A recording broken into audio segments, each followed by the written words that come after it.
Hello hello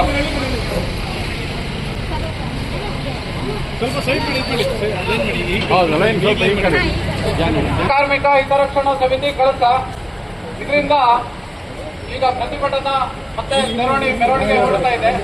ಈ ಕಾರ್ಯಕ್ರಮದ ಉದ್ಘಾಟನೆಯನ್ನು ಸಂಘದ ಸಮಿತಿಯ ಅಧ್ಯಕ್ಷರಾದ ಶ್ರೀಯುತ ಸುರೇಶ್ ಭಟ್ರು ಹಾಗೂ ನಮ್ಮ ಸಮಿತಿಯ ನವೀನ್ ಗೌಡರು ಬ್ಯಾನರ್ ಅನ್ನ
ಆದಷ್ಟು ಹಿಂದಕ್ಕೆ ಹಾಗೆಲ್ಲ ಹಿಂದಕ್ಕೆ ಹೋಗಿ ಹೌದು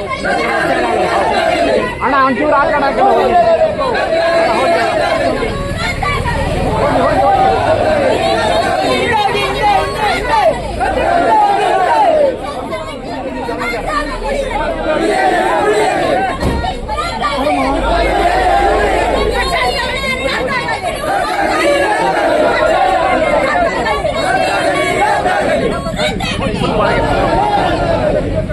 ಎಲ್ಲ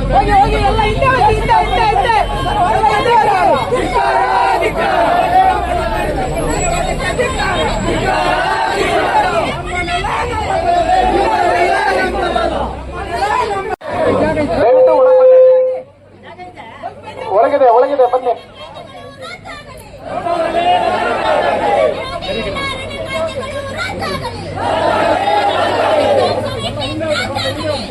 Thank you.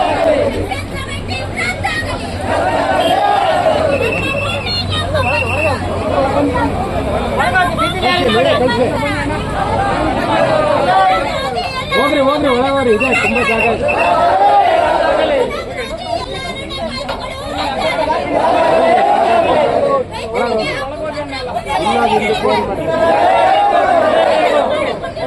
ರೈತರು ಮಾಡಿಕೊಂಡಿರುವ ಜಮೀನಿಗೆ ನೀಡಲೇಬೇಕು. ರೈತರು ಮಾಡಿಕೊಂಡಿರುವ ಜಮೀನಿಗೆ ನೀಡಲೇಬೇಕು. ಸೆಕ್ಷನ್ 17 ರದ್ದಾಗಲಿ. ಸೆಕ್ಷನ್ 17 ರದ್ದಾಗಲಿ. ಲಾಂಛನ ವಿರೋಧಿ ಅರಣ್ಯ ಕಾಯ್ದೆಗಳು ರದ್ದಾಗಲಿ. ಲಾಂಛನ ವಿರೋಧಿ ಅರಣ್ಯ ಕಾಯ್ದೆಗಳು ರದ್ದಾಗಲಿ.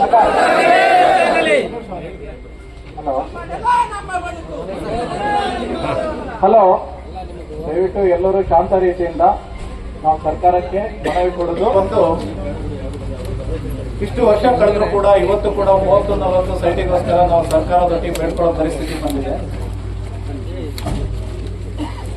ಮಕ್ಕಳದವರು ನೀವು ಹಕ್ಕುಪತ್ರ ಕೊಡಬೇಕಾದ್ರೆ ಅರಣ್ಯ ಇಲಾಖೆಯ ಒಪಿನಿಯನ್ ಬೇಕು ಅಂತ ಕೇಳೋದು, ಇವೆಲ್ಲದರಿಂದ ಜನ ಆತಂಕಕ್ಕೊಳಗಾಗಿದ್ದಾರೆ. ಮತ್ತೆ ಆಲ್ರೆಡಿ 53 ಕೊಟ್ಟಿದ್ದಾರೋ, ನನಗೆ ಇವತ್ತೊಂದು ಮಾಹಿತಿ ಕೊಟ್ಟರು ಯಾರು ಮಂಜಪ್ಪಯ್ಯವರು, ಅವರಿಗೆ 1970ರಲ್ಲಿ ಹಕ್ಕುಪತ್ರ ಸಿಕ್ಕಿದೆ, ಪತ್ರ ಕೋಡ್ ಆಗಿದೆ, ಆದ್ರೂ ಕೂಡ ನನಗೂ 5 ಎಕರೆಗೆ ನೋಟಿಸ್ ಕೊಟ್ಟಿದ್ದಾರೆ ಅಂತ ಹೇಳಿದ್ರು. ಯಾವ ಕಾರಣಕ್ಕೆ ನನಗೆ ಗೊತ್ತಿಲ್ಲ. ಅದು ಈ ರೀತಿ ಯಾರಿಗೆ ಹಕ್ಕುಪತ್ರ ಸಿಕ್ಕಿದೆಯೋ ಒಂದು 53ರಲ್ಲಿ ಆದ ಒಂದು 400 ಜನಕ್ಕೆ ಕೂಡ ನೋಟಿಸ್ ಕೊಟ್ಟಿದ್ದಾರೆ. ಹಾಗಾಗಿ ನಾವು ಯಾರು ನೆಮ್ಮದಿಯಿಂದ ಇರ್ಲಿಕ್ಕೆ ಆಗ್ತಿಲ್ಲ. ಯಾಕೆಂದ್ರೆ ಹಕ್ಕುಪತ್ರ ಸಿಕ್ಕಿದವರಿಗೂ ನೆಮ್ಮದಿ ಇಲ್ಲ, ಮತ್ತೆ ಹಕ್ಕುಪತ್ರ ಸಿಕ್ಕಿದ್ದವರಿಗೂ ನೆಮ್ಮದಿ ಇಲ್ಲ. ಹಕ್ಕುಪತ್ರ ಕೊಡದೇ ಇದ್ರೆ ಅಥವಾ ನೋಟಿಸ್ ಕೊಟ್ರೆ ಸಹಜವಾಗಿ ಜನಕ್ಕೆ ಅದೊಂದು ಆತಂಕ ಇದ್ದೇ ಇರುತ್ತೆ. ಯಾಕೆಂದ್ರೆ ಅದೇ ಭೂಮಿ ನಂಬ್ಕೊಂಡು ಮಕ್ಕಳು ಮದುವೆ ಮಾಡಬೇಕು, ಎಲ್ಲೋ ವಿದ್ಯಾಭ್ಯಾಸ ಮಾಡ್ತಿರ್ತಾರೆ ಮಕ್ಕಳು, ಅದಕ್ಕೆ ಹಣಕಾಸಿನ ವ್ಯವಸ್ಥೆ ಬೇಕು, ಇಲ್ಲ ಒಂದು ಪುಟ್ಟದೊಂದು ಮನೆ ಮಾಡ್ಬೇಕಂದ್ರೆ ಸಾಲ ಬೇಕು. ಈ ಸಾಲಕ್ಕೆ ಕೂಡ ಬ್ಯಾಂಕ್ನವರು ಲೋನ್ ಕೊಡ್ಲಿಕ್ಕೆ ಹೋಗ್ತಲ್ಲ. ಯಾಕಂದ್ರೆ ಇವರು ಹಕ್ಕುಪತ್ರ ಕೊಡಲ್ಲ. ಹಕ್ಕುಪತ್ರ ಕೊಟ್ಟಿದ್ರು ಕೂಡ ಅರಣ್ಯ ಇಲಾಖೆಯಿಂದ ನೀವು NOC ತನ್ನಿ ಅಂತಾರೆ. ಅದು ಕೆಲವೊಂದು ಕಾಯ್ದೆಗಳಿಂದಾಗಿ ಅರಣ್ಯ ಇಲಾಖೆ ಅದಕ್ಕೆ ಕೊಡ್ತಾ ಇಲ್ಲ ಅನ್ನೋದು ನಮಗೂ ಗೊತ್ತಿದೆ. ಈಗ ನಮ್ಮ ಆಗ್ರಹ ಏನಂದ್ರೆ ರಾಜ್ಯ ಸರ್ಕಾರ ಮತ್ತೆ ಕೇಂದ್ರ ಸರ್ಕಾರಗಳು ಈ ಗೊಂದಲಗಳನ್ನ ಪರಿಹರಿಸಿ ಜನಗಳಿಗೆ ನೆಮ್ಮದಿಯಿಂದ ಬದುಕಲಿಕ್ಕೆ ಒಂದು ಹಕ್ಕುಪತ್ರ ಕೊಡೋ ವ್ಯವಸ್ಥೆ ಮಾಡಬೇಕು. ಮತ್ತೆ ಯಾರು ಹಕ್ಕುಪತ್ರ ಈಗ ತಗೊಂಡಿದ್ದಾರೋ ಅವರಿಗೆ ಕೂಡ ಒಂದು ರಿಲೀಫ್ ಕೊಡಬೇಕು. ಜೊತೆಗೆ ಇವತ್ತು ಸಾವಿರಾರು ಜನ ಎಸ್ಟೇಟ್ಗಳಲ್ಲಿ ಕೂಲಿ ಕಾರ್ಮಿಕರಾಗಿ ಬದುಕ್ತಿದ್ದಾರೆ. ಅವರೊಂದು ರೀತಿ ಗುಲಾಮಿ ರೀತಿ ಅವ್ರು ಬದುಕ್ತಾ ಇದ್ದಾರೆ. ಯಾಕೆಂದ್ರೆ ಅವರಿಗೆ ಎಲ್ಲಿ ಹೊರಗಡೆ ಜಾಗ ಇಲ್ಲ. 100 ವರ್ಷದಿಂದ ಅವ್ರ ಮಕ್ಕಳು ಮೊಮ್ಮಕ್ಕಳು ಅಂತೇಳಿ ಕಟ್ಕೊಂಡು ಜೀವನ ಮಾಡ್ತಿದ್ದಾರೆ. ನಾಳೆ ಅವರೊಂದು ಬಂದು ಹೊರಗಡೆ ಮನೆ ಕಟ್ಟಬೇಕಂದ್ರೆ ಇವರು ಸೆಕ್ಷನ್ 17 ಮಾಡಿಬಿಟ್ರೆ ನಾಳೆ ನಮ್ಗೆ ಭೂಮಿನೇ ಇಲ್ಲ. ಈ ಕಾರಣನೂ ಕೂಡ ನಾವು ಗಮನಿಸಬೇಕಾಗುತ್ತೆ. ಯಾಕಂದ್ರೆ ಅವರು ಗುಲಾಮರಾಗಿಯೇ ಬದುಕಬೇಕಾಗಿದ್ದು ಏನಿಲ್ಲ. ಇಡೀ ತಲೆಮಾರು ನಿಮ್ ಪರಂಪರೆ ನಿಮ್ದು ನಾಶ ಆಗೋವರೆಗೂ ನೀವು ಎಷ್ಟೆಷ್ಟು ಕೂಲಿ ಲೇಬರ್ಗಳಾಗಿ ಬದುಕಬೇಕು ಅನ್ನೋದು ಅದು ಸರ್ಕಾರದ ಧೋರಣೆ ಕೂಡ ಆಗಿರಬಾರ್ದು, ಅದು ತಪ್ಪು ಕೂಡ. ಆ ಕಾರಣಕ್ಕೆ ನಾವೇನ್ ಹೇಳ್ತೀವಿ ಅಂದ್ರೆ ಸೆಕ್ಷನ್ 4 ಮತ್ತೆ ಸೆಕ್ಷನ್ 17 ಅನ್ನ ಅದು ಜಾರಿಗೊಳಿಸೋದು ಸರಿಯಾಗಿದ್ದಲ್ಲ. ಎರಡನೇದು, ಈಗ ಆಲ್ರೆಡಿ ಏನು ಹಕ್ಕುಪತ್ರ ಕೊಟ್ಟಿದ್ದಾರೋ ಅವರಿಗೆ ಕೂಡ ಒಂದು ಏನು ಇವರು NOC ಕೊಡೋದ್ರ ಮುಖಾಂತರ ಅವರಿಗೆ ಲೋನ್ ಏನ್ ಮಾಡ್ಕೊಳ್ಳಿಕ್ಕೆ, ಮನೆಗೆ ಕಟ್ಟಲಿಕ್ಕೆ, ಒಂದು ಮಕ್ಕಳ ವಿದ್ಯಾಭ್ಯಾಸಕ್ಕೆ ಅಥವಾ ಒಂದು ಮದುವೆ ಮಾಡಲಿಕ್ಕೆ ಸಾಲ ಗಿಲ ಪಡ್ಕೊಳ್ಳಿಕ್ಕೆ ಅನುಕೂಲ ಆಗುತ್ತೆ. ಈ ನಿಟ್ಟಲ್ಲಿ ಸರ್ಕಾರ ಗಂಭೀರವಾಗಿ ಯೋಚನೆ ಮಾಡಬೇಕು. ಅರಣ್ಯ ಇಲಾಖೆ ಕೂಡ ಇರೋ ಭೂಮಿಯನ್ನೆಲ್ಲ ನಮ್ದು ಅಂತ ಹೇಳೋ ತಪ್ಪು. ಯಾಕೆಂದ್ರೆ ಅರಣ್ಯ ಆಕ್ಟ್ 1978 ಇರ್ಬೋದು, 1963 ಇರ್ಬೋದು, ಯಾವುದೇ ಆಕ್ಟ್ ಆಗಿದ್ರು ಅದು ಜನಗಳಿಗೆ ಅನುಕೂಲ ಮಾಡ್ಲಿಕ್ಕಂತ ಮಾಡಿರುವಂತದ್ದು, ಜನಕ್ಕೆ ಉಪದ್ರ ಮಾಡ್ಲಿಕ್ಕೆ. ಯಾವುದೇ ಕಾನೂನು ಕಾಯ್ದೆಗಳನ್ನ ನಮ್ಮ ಪಾರ್ಲಿಮೆಂಟ್ ಅಲ್ಲಿ ಯಾಕೆ ರೂಪಿಸ್ತಾರೆ ಅಂದ್ರೆ ಅದು ಜನಕ್ಕೆ ಅನುಕೂಲ ಆಗ್ಬೇಕು ಅಂತ. ಆದ್ರೆ ಈಗಿರೋ ಎಲ್ಲಾ ಕಾನೂನುಗಳು ಕೂಡ ನಮಗೆ ಜನಕ್ಕೆ ಅನಾನುಕೂಲ ಆಗಿರೋದ್ರಿಂದ ನಾವು ಅನಿವಾರ್ಯವಾಗಿ ಈ ಪ್ರತಿಭಟನೆ ಮತ್ತೆ ಧರಣಿಯನ್ನ ಮಾಡಬೇಕಾಗಿದೆ. ಇಷ್ಟು ಹೇಳ್ತಾ ಈ ಸಭೆಯನ್ನು ಉದ್ದೇಶಿಸಿ ನಮ್ಮ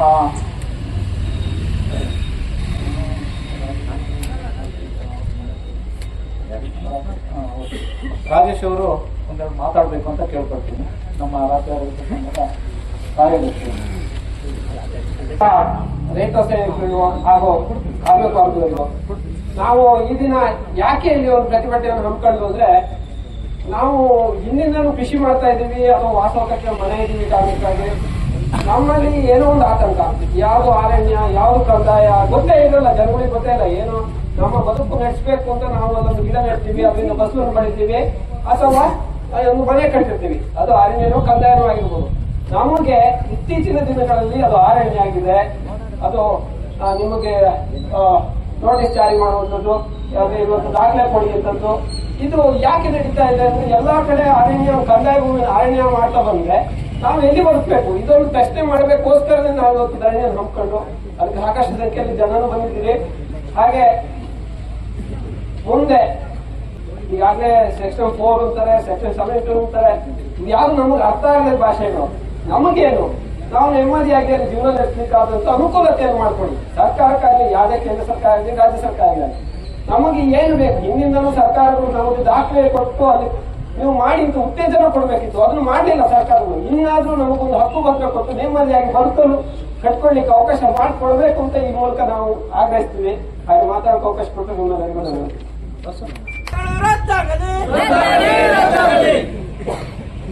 ಈಗ ನಮ್ಮ ಈ ಹೋರಾಟನ ಬೆಂಬಲಿಸಬೇಕು ಅಂತ ಹೇಳಿ ನಾವು ಕರ್ನಾಟಕ ಜನಶಕ್ತಿಯನ್ನ ಕೇಳ್ಕೊಂಡಿದ್ದು. ಯಾಕೆಂದ್ರೆ ಇವತ್ತು ಕರ್ನಾಟಕದ ಜನಶಕ್ತಿಯ ರಾಜ್ಯಾಧ್ಯಕ್ಷರಾಗಿ ನಮ್ಮ KL ಅಶೋಕ್ ಅವರಿದ್ದಾರೆ. ಅವರು ಇಲ್ಲಿ ಹೆಮ್ಮಕ್ಕಿಯವರೇ, ಅವರಿಗೂ ಕೂಡ ಈ ಸಮಸ್ಯೆಗಳಿದೆ.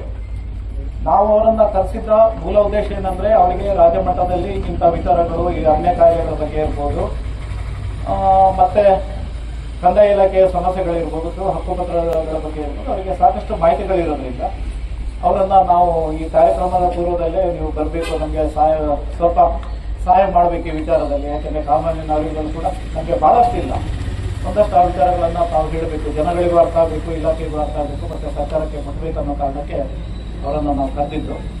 ಅದೇ ರೀತಿ ಭೂಮಿ ಮತ್ತು ವಸತಿ ಹಕ್ಕು ಸಮಿತಿಯ ರಾಮು ಕೌಳಿ ಅವರನ್ನ ಕರೆದಿದ್ದು. ಅವರು ಪಾಪ ಸಾಕಷ್ಟು ಕೆಲಸ ಮಾಡಿದ್ರು. ಮಧ್ಯದಲ್ಲಿ ಒಂದು ವಿಚಾರ ಹೇಳ್ತೀನಿ, ಒಂದು ವಿಷಾದನೀಯ ವಿಚಾರ. ನಿನ್ನೆವರೆಗೆ ಅವರು ರಾತ್ರಿವರೆಗೆ ಬಹಳಷ್ಟು ಕಷ್ಟಪಟ್ಟಿದ್ದಾರೆ. 15 ದಿನದಿಂದ ಹಳ್ಳಿಗಳಿಗೆಲ್ಲ ಹೋಗಿ ತುಂಬಾ ಕೆಲಸ ಮಾಡಿದ್ದಾರೆ. ನಮ್ಮ ದುರದೃಷ್ಟವಶಾತ್ತು ನಿನ್ನೆ ನಾವು ಪ್ಲಾನಿಂಗ್ ಎಲ್ಲ ಮಾಡೋ ಟೈಮಲ್ಲಿ ಅವರಿಗೆ ಹಠಾತ್ ಸ್ವಲ್ಪ ಆರೋಗ್ಯ ಸಮಸ್ಯೆ ಆಗಿ ಹೃದಯದ ಸ್ವಲ್ಪ ಸಮಸ್ಯೆ ಆಗಿತ್ತು. ಆಮೇಲೆ ರಾತ್ರಿನೇ ಅವರಿಗೆ ನಾವು ಶಿವಮೊಗ್ಗ ಕಳಿಸಿಕೊಟ್ಟು, ಆದರೆ ಅದೃಷ್ಟವಶಾತ್ತು ನಿಮ್ಮೆಲ್ಲರ ಆಶೀರ್ವಾದ ಮತ್ತು ಆಯ್ಕೆಗಳ ಕಾರಣದಿಂದ ಅವರಿಗೆ ಪರವಾಗಿಲ್ಲ. ಇವತ್ತು ಡಿಸ್ಚಾರ್ಜ್ ಮಾಡ್ತೀವಿ ಅಂತ ಹೇಳಿದ್ದಾರೆ, ಮತ್ತೆ ಇವತ್ತು ಡಿಸ್ಚಾರ್ಜ್ ಮಾಡ್ತಾರಂತೆ. ಅದನ್ನು ನಿಮ್ಗೆ ಗಮನಕ್ಕೆ ತರ್ತಾ ಇದ್ದೀನಿ. ಈಗ ನಮ್ಮ ಅಶೋಕ್ ಅವರು ಮಾತಾಡ್ತಾರೆ. ಇಲ್ಲಿ ಸೇರಿರುವ ಎಲ್ಲ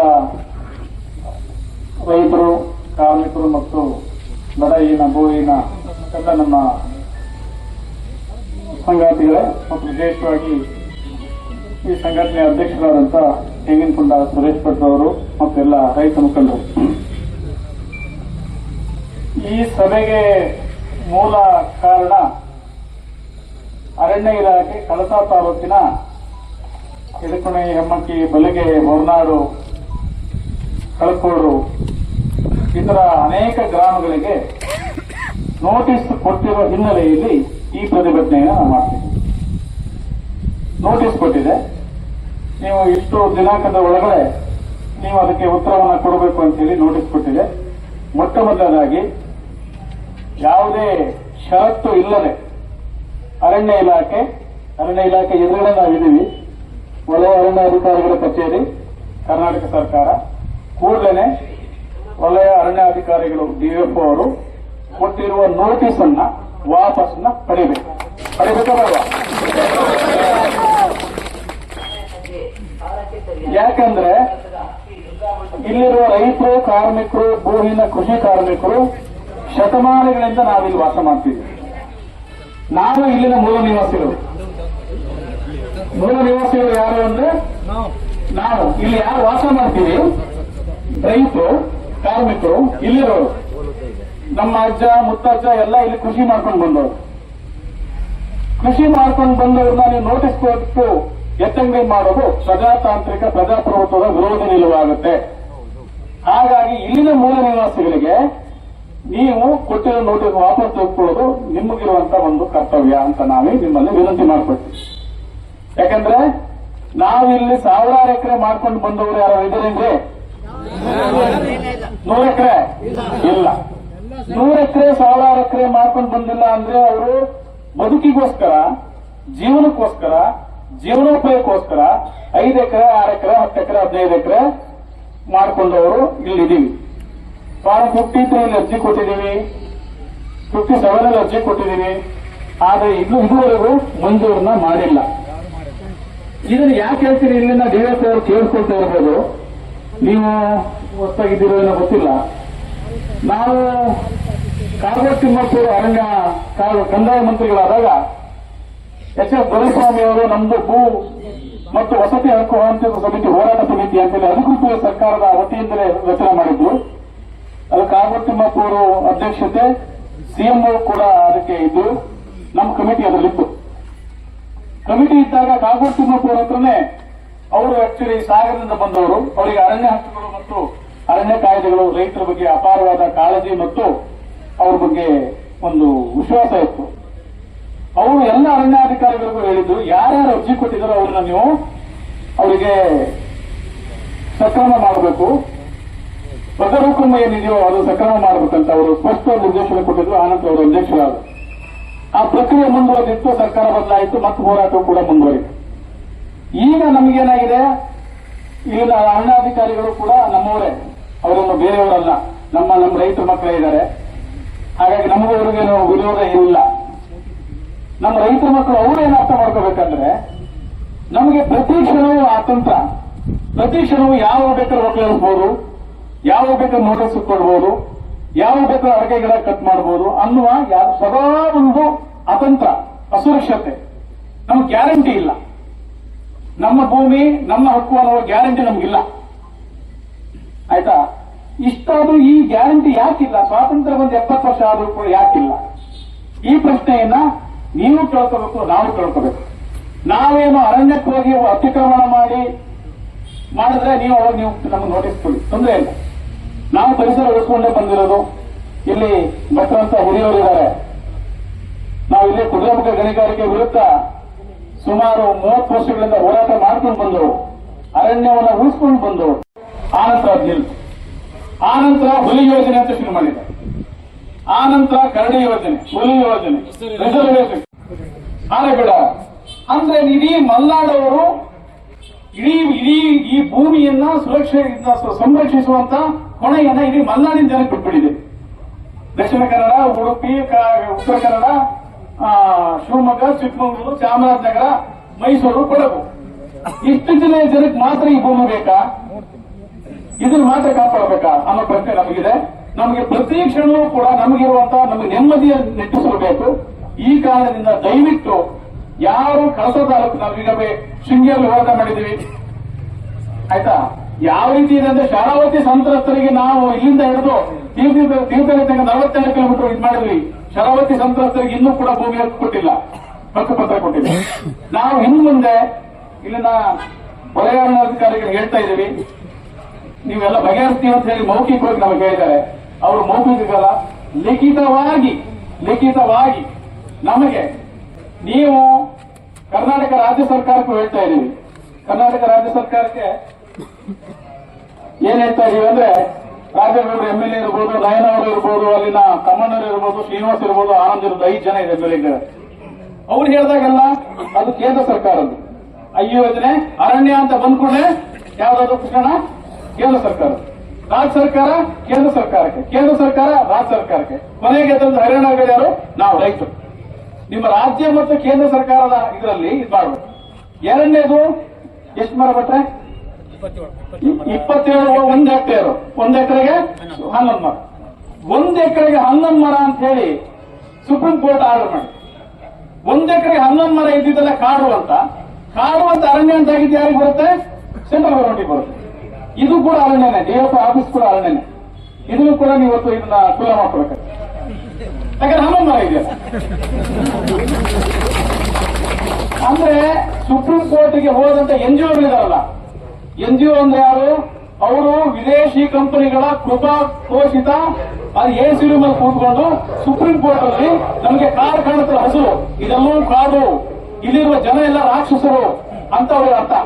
ನಾವೆಲ್ಲರೂ ಕೂಡ ಕಾಡು ನಾಶ ಮಾಡಿ ಏನು ಐಷಾರಾಮಿ ಬಂಗ್ಲೆ ಇಂಗ್ಲೆಂಡ್ ಅಲ್ಲಿ, ಅಮೆರಿಕದಲ್ಲಿ ಇವನು ಮಲ್ಯಂತರ ಕಟ್ಕೊಂಡ್ಬಿಟ್ಟಿದ್ದೀವಿ ಅಂತ ಅವ್ರಿಗೆ ಅರ್ಥ ಮಾಡ್ಕೊಂಡಿದ್ದಾರೆ. ನಾವಿಲ್ಲಿ ಕಷ್ಟಪಡ್ತಿರೋ ಗೊತ್ತಿಲ್ಲ. ಅವ್ರೇನ್ ಮಾಡಿದ್ದಾರೆ? ಅವರೆಲ್ಲ ಹೋಗ್ಬಿಟ್ಟು 12 ಮರ ಇದ್ದಿದ್ದನ್ನೆಲ್ಲ ಅರಣ್ಯ ಅಂತ ಮಾಡಿದ್ದಾರೆ. ಈ ಕಾನೂನನ್ನ ರಾಜ್ಯ ಸರ್ಕಾರ ಕೂಡಲಿನ ತಿದ್ದುಪಡಿಯನ್ನ ಮಾಡಬೇಕು. ದಯವಿಟ್ಟು ಹೇಳ್ತೀವಿ, ಇದನ್ನ ರಾಜ್ಯ ಸರ್ಕಾರ ಗಂಭೀರವಾಗಿ ಪರಿಗಣಿಸಬೇಕು. ನಾವು ಶೃಂಗೇರಿ ಶಾಸಕರನ್ನ, ಮುಳುಗ ಶಾಸಕರನ್ನು ಹೇಳಿದ್ದೀವಿ. ಶೃಂಗೇರಿ ಶಾಸಕರಂತೂ ಅಲ್ಲಿ ಇನ್ನೂ ಹೆಚ್ಚು ಸಮಸ್ಯೆ ಇದೆ. ಅವರ ಹತ್ರ ಹೇಳಿದಾಗ ಹಲವಾರು ರೀತಿಯಲ್ಲಿ ಪ್ರತಿಭಟನೆ ಆಗಿದೆ. ಭಟ್ರು ಎಲ್ಲರೂ ಬಂದಿದ್ದಾರೆ. ಹಲವಾರು ರೀತಿಯ ಪ್ರತಿಭಟನೆ ಆಗಿದೆ. ಸುರೇಶ್ ಅವರಿಗೆಲ್ಲ ಗೊತ್ತಿದೆ ಪೂರ್ತಿ ಇದರಲ್ಲಿ.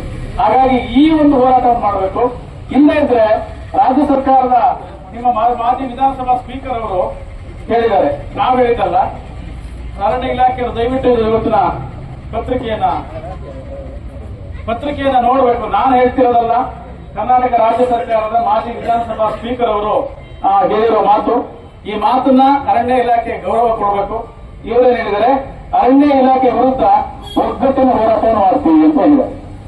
ಯಾರು ಹೇಳಿದ್ರು? ಮಾಜಿ ವಿಧಾನಸಭಾ ಸ್ಪೀಕರ್ ಅವರು ಕರ್ನಾಟಕ ರಾಜ್ಯ ಸರ್ಕಾರಕ್ಕೆ ಬೆಂಗಳೂರಿನ ಶಾಸಕರ ಸಭೆ ಸೇರಿ ನಿಮಗೆ ಅರಣ್ಯ ಇಲಾಖೆ ವಿರುದ್ಧ ಒಗ್ಗಟ್ಟಿನ ಹೋರಾಟವನ್ನ ಮಾಡ್ತೀವಿ. ರೈತರಿಗೆ ಹಂಚಿಕೆ ಆಗಿರುವ ಭೂಮಿ ತಮ್ಮದೆಂದು ಅರಣ್ಯ ಇಲಾಖೆಯವರು, ರೈತರಿಗೆ ಹಂಚಿಕೆ ಆಗಿದ್ದ ಭೂಮಿಯನ್ನ ಅರಣ್ಯ ಇಲಾಖೆಯವರು ತಮ್ಮದೆಂದು ನೋಟಿಸ್ನ ಕೊಡುವುದನ್ನ ಕೂಡಲೇ ನಿಲ್ಲಿಸಬೇಕು. ಈ ಭೂಮಿ ನಮ್ದು, ಈ ಭೂಮಿ ನಮ್ದು. ಇದು ಯಾರು ಕೊಟ್ಟಿರುವ ಭಿಕ್ಷೆ ಅಲ್ಲ.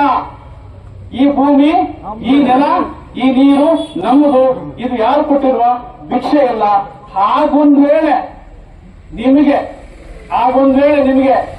ನುಸುಕು ಅರಣ್ಯವನ್ನ ಕಾಡನ್ನು ಉಳಿಸಬೇಕಾಗಿದ್ರೆ, ನಾನು ಚಿಕ್ಕಮಗಳೂರು ಜಿಲ್ಲೆಯಲ್ಲಿ ಸಾವಿರಾರು ಎಕರೆ ಒತ್ತುವರಿ ಮಾಡಿದವರ ಪಟ್ಟಿಯನ್ನ RTI ಮುಖಾಂತರ ತೆಗೆದುಕೊಂಡಿದ್ದರ ಲಿಸ್ಟ್ ಅನ್ನ ಮಾನ್ಯ DF ಅವರು ಕೊಡ್ತೀವಿ. ದಯವಿಟ್ಟು ಹೋಗಿ ಖುಲ್ಲಾ ಮಾಡಿ. ಸಾವಿರಾರು ಎಕರೆ ಮಾಡೋದನ್ನ ಖುಲ್ಲಾ ಮಾಡಿ. ಹಾಗಾಗಿ ದಯವಿಟ್ಟು ಅದನ್ನು ಮಾಡಿ ಅಂತ ಹೇಳಿ, ಮತ್ತು ಬಡವರಿಗೆ ಭೂಮಿ ನಿವೇಶನ ಅವರ ಹಕ್ಕು ಆರ್ಟಿಕಲ್ 38 ಇಂದ 45 ತನಕ ಈ ದೇಶದ ಸಂವಿಧಾನದ ಪೀಠಿಕೆ ಹೇಳುತ್ತೆ, ಡೈರೆಕ್ಟಿವ್ ಪ್ರಿನ್ಸಿಪಲ್ಸ್ ಆಫ್ ಕಾನ್ಸ್ಟಿಟ್ಯೂಷನ್ ಹೇಳುತ್ತೆ, ಈ ದೇಶದಲ್ಲಿ ಬದುಕುವಂತ ಪ್ರತಿಯೊಬ್ಬರಿಗೂ ಬದುಕುವ ಹಕ್ಕಿದೆ, ಅವರಿಗೆ ಜಮೀನು ಮಾಡ್ಕೊಳ್ಳೋ ಹಕ್ಕಿದೆ, ಮನೆ ಮಾಡ್ಕೊಳ್ಳೋ ಹಕ್ಕಿದೆ. ಆ ಹಕ್ಕನ್ನ, ಸಾಂವಿಧಾನಿಕ ಹಕ್ಕನ್ನ ದಯವಿಟ್ಟು ಕಸಿಯಬೇಡಿ ಅಂತ ಹೇಳಿ ನಿಮ್ಮ ಹತ್ರ ಮನವಿ ಮಾಡ್ತಾ, ಮನವಿಗೆ ಸಕಾರಾತ್ಮಕವಾಗಿ ವಲಯ ಅರಣ್ಯಾಧಿಕಾರಿಗಳು ಸ್ಪಂದಿಸ್ತೀವಿ ಅನ್ನುವಂಥ ಭರವಸೆಯನ್ನು ಮೂಡುತ್ತಾ, ಮುಂದೊಂದು ದಿನ ಮತ್ತೊಂದ್ಸಲ ಕಳಸದಲ್ಲಿ ಪ್ರತಿಭಟನೆ ಮಾಡಲಿಕ್ಕೆ ಅವಕಾಶ ಕೊಡಬೇಡಿ ಅಂತ ಹೇಳ್ತಾ ನನ್ನ ಮಾತು ಮುಗಿಸ್ತೀನಿ. ನಮಸ್ಕಾರ. ಜನರ ಸಮಸ್ಯೆ ಹಾಗೂ ಕಾನೂನು ಜನರಿಗೆ ಸಮಸ್ಯೆ ಆಗಿರೋದ್ರ ಬಗ್ಗೆ KLO ಅಶೋಕ್ ಅವರು ಸವಿಸ್ತಾರವಾಗಿ ತಮ್ಮೆಲ್ಲವರನ್ನ ತಂದಿದ್ದಾರೆ. ಅದು ಇಲಾಖೆ ಮತ್ತೆ ಸರ್ಕಾರ ಕೂಡ ಗಮನಿಸಿ ನಮಗೆ ಜನಗಳಿಗೆ ಒಂದು ಪರಿಹಾರ ಕೂಡ ನಿಟ್ಟಲ್ಲಿ ಸೂಕ್ತ ಕಾನೂನು ಕಾಯ್ದೆಗಳನ್ನು ತಿದ್ದುಪಡಿ ಮಾಡಬೇಕು ಹೇಳ್ತಾ ನಮ್ಮ ಹೋರಾಟಕ್ಕೆ ಕರ್ನಾಟಕ ಶ್ರಮಿಕ ಸಂಘದ ಶ್ರೀಮತಿ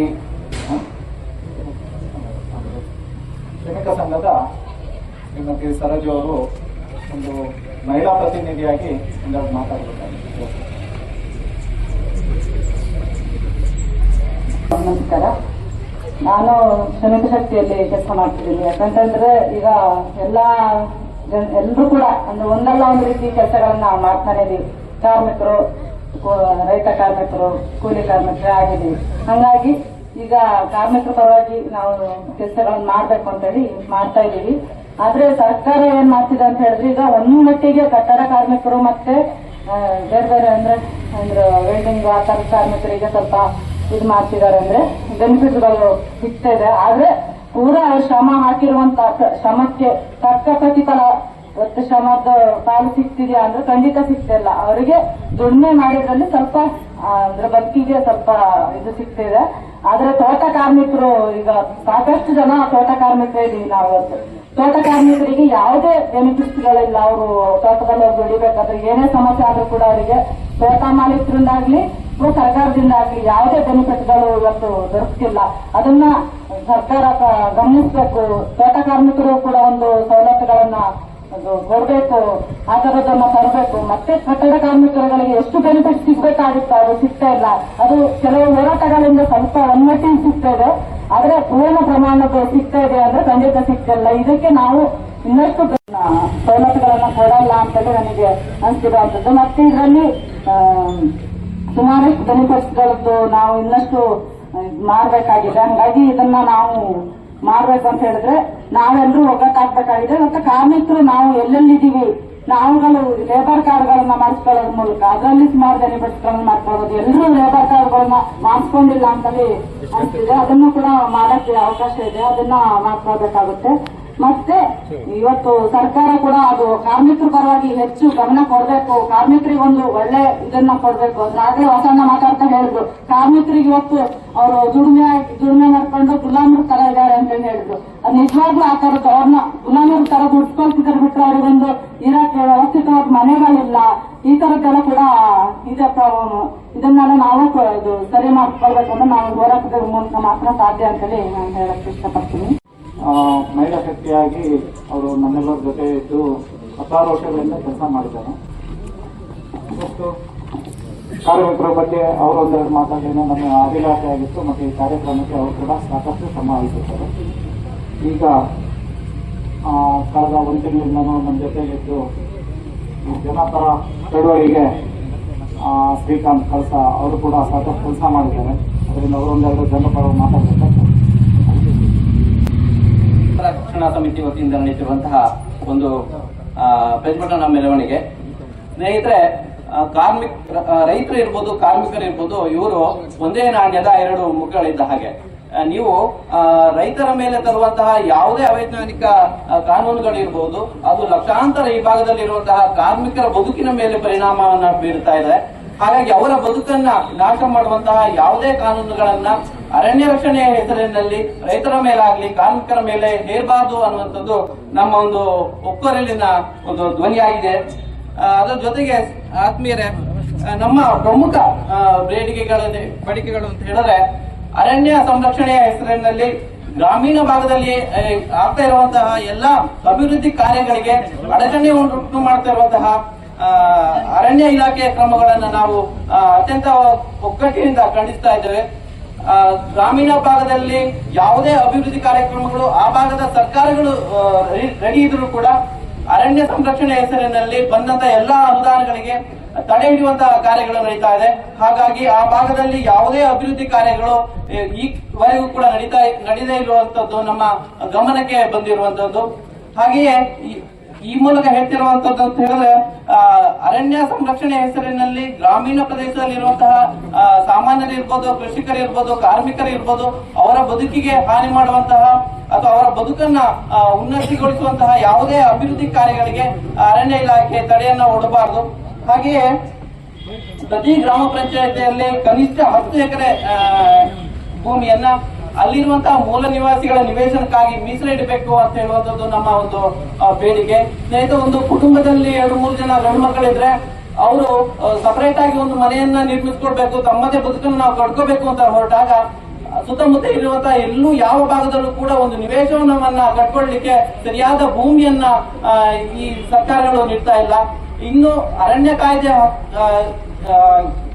ಕಾಯ್ದೆಯ ನೆಪದಲ್ಲಿ ನೀವೆಲ್ಲ ಭೂಮಿಯನ್ನು ಕೂಡ ಅರಣ್ಯ ಕಾಯ್ದೆಗೆ ಸೇರ್ಪಡೆ ಮಾಡಿಕೊಂಡ್ರೆ ಇಲ್ಲಿರುವಂತಹ ಮೂಲ ನಿವಾಸಿಗಳಿಗೆ ಅವರ ಬದುಕುವ ಹಕ್ಕನ್ನು ನೀವು ಕಸಿದುಕೊಂಡಂತೆ. ಹಾಗಾಗಿ ಪ್ರತಿಯೊಂದು ಗ್ರಾಮ ಪಂಚಾಯತಿಯಲ್ಲೂ ಕೂಡ ಕನಿಷ್ಠ ಒಂದು 10 ಎಕರೆ ಭೂಮಿಯನ್ನ ಇಲ್ಲಿರುವಂತಹ ಮೂಲ ನಿವಾಸಿಗಳ ನಿವೇಶನಕ್ಕಾಗಿ ಮೀಸಲಿಡಬೇಕು ಅನ್ನುವಂಥದ್ದು ನಮ್ಮ ಒಂದು ಬೇಡಿಕೆ.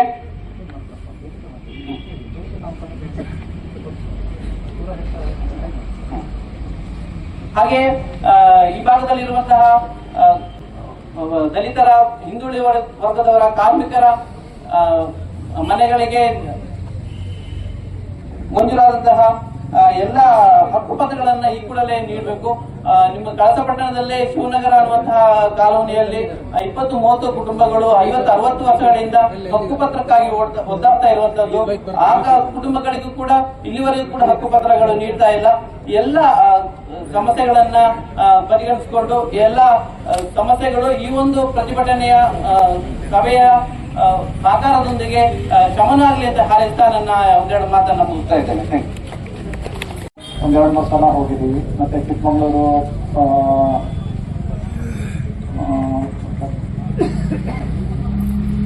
ಕೊಡ್ತಿದ್ದಾರೆ. ಆ ನೋಟಿಸ್ಗಳನ್ನ ಕೊಟ್ಟಾಗ ನಮಗೆ ಅರಣ್ಯ ಇಲಾಖೆಯವರು ಯಾವ ಟೈಮಲ್ಲಿ ಬಂದು ಏನ್ ಮಾಡ್ತಾರೋ ಅನ್ನೋ ಒಂದು ಭಯ ಶುರುವಾಗಿದೆ. ದಯವಿಟ್ಟು ಸೆಕ್ಷನ್ 4 ಮತ್ತೆ ಸೆಕ್ಷನ್ 17 ರದ್ದು ಪಡಿಸಬೇಕು ಅಂತ ಹೇಳ್ಕೊಂಡು ಈ ಮೂಲಕ ಇವತ್ತು ಕೇಳ್ಕೊಳ್ತಾ ಇದ್ದೀನಿ. ಧನ್ಯವಾದಗಳು ಲೋಹಿತ್ ಅವರೇ. ಅಲ್ಲಿ ಕೊಂಡದ ಮನೆಯಲ್ಲಿ ಗಿರಿಜನರು ಸುಮಾರು ನನ್ಗೆ ಗೊತ್ತಿದ್ದಾಗೆ ಒಂದು 50-60 ವರ್ಷದಿಂದ ಕೃಷಿ ಮಾಡ್ಕೊಂಡಿದ್ದಾರೆ. ಅವ್ರಿಗೆ ಕೂಡ ಪಾಪ ನೋಟಿಸ್ ಕೊಟ್ಟಿದ್ದಾರೆ. ಹಾಗೆ ಇದರಿಂದ ಕೊಂಡದ ಮನೆ ಮಾತ್ರ ಬರುತ್ತೆ. ಅವರವರ ಆತಂಕನ ಹೇಳಿದ್ದಾರೆ. ಸರ್ಕಾರ ಇದನ್ನೆಲ್ಲ ಪರಿಗಣಿಸಬೇಕಂತ ಕೇಳ್ಕೊಳ್ತಾ, ಈಗ ನಮ್ಮ ರಾಧವರು ಬಂದಿದ್ದಾರೆ. ಪಾಪ ಅವರು ಸುಮಾರು ದಿನದಿಂದ ಈ ಕಾರ್ಯಕ್ರಮಕ್ಕೆ ಕೆಲಸ ಮಾಡಿ ಇವತ್ತು ನಮ್ಮ ಜೊತೆ ಇದ್ದಾರೆ. ಅವರೊಂದೆರಡು ಮಾತಾಡಬೇಕಂತೇಳಿ ಕೇಳ್ಕೊಳ್ತೀನಿ. ಏನು ಬಿಸಿ ಮುಟ್ಟಿಸ್ಬೇಕು, ನಮ್ಮ ಕಷ್ಟಗಳಿಗೆ ಸ್ಪಂದಿಸಬೇಕು ಅಂತೇಳಿ ನಾವಿಲ್ಲಿ ಮೆರವಣಿಗೆ ಬಂದು ಒಳವರಣ ಅಧಿಕಾರಿಗಳ ಕಚೇರಿ ಎದುರುಗಡೆ ಕೂತಿದ್ದೀವಿ. ಈಗೇನು ಕಳ್ಕೊಂಡು ಮತ್ತೆ ಮೂಡಿಗೆರೆ, ಹೊರನಾಡು ಈ ಭಾಗದಲ್ಲಿ ಏನು ಎಲ್ಲ ಅಲ್ಪ ಸ್ವಲ್ಪ ಜಮೀನು ಮಾಡ್ಕೊಂಡಿರುವಂತ ರೈತರಿಗೆ ನೋಟಿಸ್ ಕೊಟ್ಟಿದ್ದಾರೆ. ಅದನ್ನ ಇಲ್ಲಿ DSO ಅವರು ಕೂಡ ಇದ್ದಾರೆ ಅನ್ಸುತ್ತೆ. ಅದನ್ನ ತಕ್ಷಣ ಹಿಂಪಡ್ಕೊಂಡು ಈಗೇನು ಸಾವಿರಾರು ಎಕರೆ ಎಷ್ಟೆಷ್ಟುಗಳನ್ನು ಮಾಡಿದಾರೋ ಅವರಿಗೆ ತಗೊಂಡೋಗಿ ನದಿ ಕೊಡಿ, ಇದನ್ನ ನೋಟಿಸ್ಗಳನ್ನ ಇಲ್ಲಿ ರೈತರನ್ನ ಬರ್ಕಟ್ಬಿಡಿ. ಇಷ್ಟು ನಾವು ಕೇಳ್ತಾ ಇದ್ದೀವಿ. ಯಾಕಂತಂದ್ರೆ ಇಲ್ಲಿ ಪ್ರತಿಯೊಂದು ಕಂದಾಯ ಭೂಮಿಯನ್ನ ಅರಣ್ಯ ಇಲಾಖೆ ವಶಪಡಿಸ್ಕೊಂಡ್ರೆ ರೈತರು ಹೇಗೆ ಬದುಕಬೇಕು ಅಲ್ವಾ? ಯಾವ ಎಲ್ಲೆಲ್ಲ ಕಂದಾಯ ಭೂಮಿ ಇದೆಯೋ ಅಲ್ಲೆಲ್ಲ ಸೆಕ್ಷನ್ 17 ಮಾಡಿ ಜನರಿಗೆ ನೋಟಿಸ್ ಅನ್ನ ಕೊಟ್ಟು ನೀವು ಈ ಜಾಗ ಬಿಡಬೇಕು, ಇಲ್ಲಿ ನೀವು ಏನೂ ಮಾಡಂಗಿಲ್ಲ ಅಂತ ಹೇಳಿದ್ರೆ ರೈತರು ಬದುಕೋದಿಲ್ಲಿ. ಹಾಗಾಗಿ ನಾವು ಈ ಎಲ್ಲ ಆಕ್ರೋಶಗಳನ್ನ ವ್ಯಕ್ತಪಡಿಸ್ತಾ ಇನ್ನು ಯಾವುದೇ ಕಳಸ ವಲಯದ ಅಧಿಕಾರಿಗಳ ಕಚೇರಿಯಿಂದ ಆಗ್ಬೋದು, ಮೂಡಿಗೆರೆಯಿಂದ ಆಗ್ಬೋದು, ಇನ್ಯಾವುದೇ ಅರಣ್ಯ ಇಲಾಖೆಯಿಂದ ಆಗ್ಬೋದು, ಹಳ್ಳಿಗಳಿಗೆ ರೈತರಿಗೆ ನೋಟಿಸ್ ಕೊಡುವುದನ್ನ ಕೂಡಲೇ ನಿಲ್ಲಿಸಬೇಕು. ಮತ್ತೆ ರೈತರು ಏನು ಅಲ್ಪ ಸ್ವಲ್ಪ ಜಮೀನು ಮಾಡ್ಕೊಂಡಿರೋ ಅವರಿಗೆ ತಕ್ಷಣ ಮುಕ್ಕುಪತ್ರ ನೀಡಬೇಕು. ಮತ್ತೆ ಊರಿಗೆ ಏನೇನು ಸೌಲಭ್ಯಗಳು ಬರಬೇಕಾಗಿದೆಯೋ ಅದನ್ನ ತಕ್ಷಣ ಸರ್ಕಾರ ಜಾರಿ ಮಾಡಬೇಕು ಅಂತ ಹೇಳ್ತಾ, ಮತ್ತೆ ಇದೇ ರೀತಿಯಾಗಿ ಅರಣ್ಯ ಇಲಾಖೆ ಪ್ರತಿ ಹಳ್ಳಿಗೂ ಕಿರುಕುಳಗಳನ್ನು ಕೊಡ್ತಾ ಇದ್ರೆ ಎಲ್ಲಾ ಊರಿನ ಎಲ್ಲಾ ರೈತರು ಕೂಡ ಸೇರಿ ಇನ್ನು ದೊಡ್ಡ ಮಟ್ಟದ ಹೋರಾಟ ಪ್ರತಿಭಟನೆಗಳನ್ನ ಹಾಕೊಳ್ತೀವಿ ಅಂತ ಹೇಳಿ ಎಚ್ಚರಿಕೆ ಕೊಡೋದ್ರ ಮೂಲಕ ಇವತ್ತು ಇಲ್ಲಿ ಪ್ರತಿಭಟನೆಯನ್ನು ಹಾಕೊಂಡಿದ್ದೀವಿ. ಬಂದಿರ್ತಕ್ಕಂಥ ಎಲ್ಲ ರೈತರಿಗೂ ಒಂದಿಷ್ಟ ನಾನು ಮಾತನ್ನು ಮುಗಿಸ್ತೀನಿ. ಅಂತ ಮಾತಾಡ್ತಿಲ್ಲ, ನಾನು ಕೃಷಿಕನಾಗಿ ಮಾತಾಡಕ್ ಇಷ್ಟಪಡ್ತೀನಿ.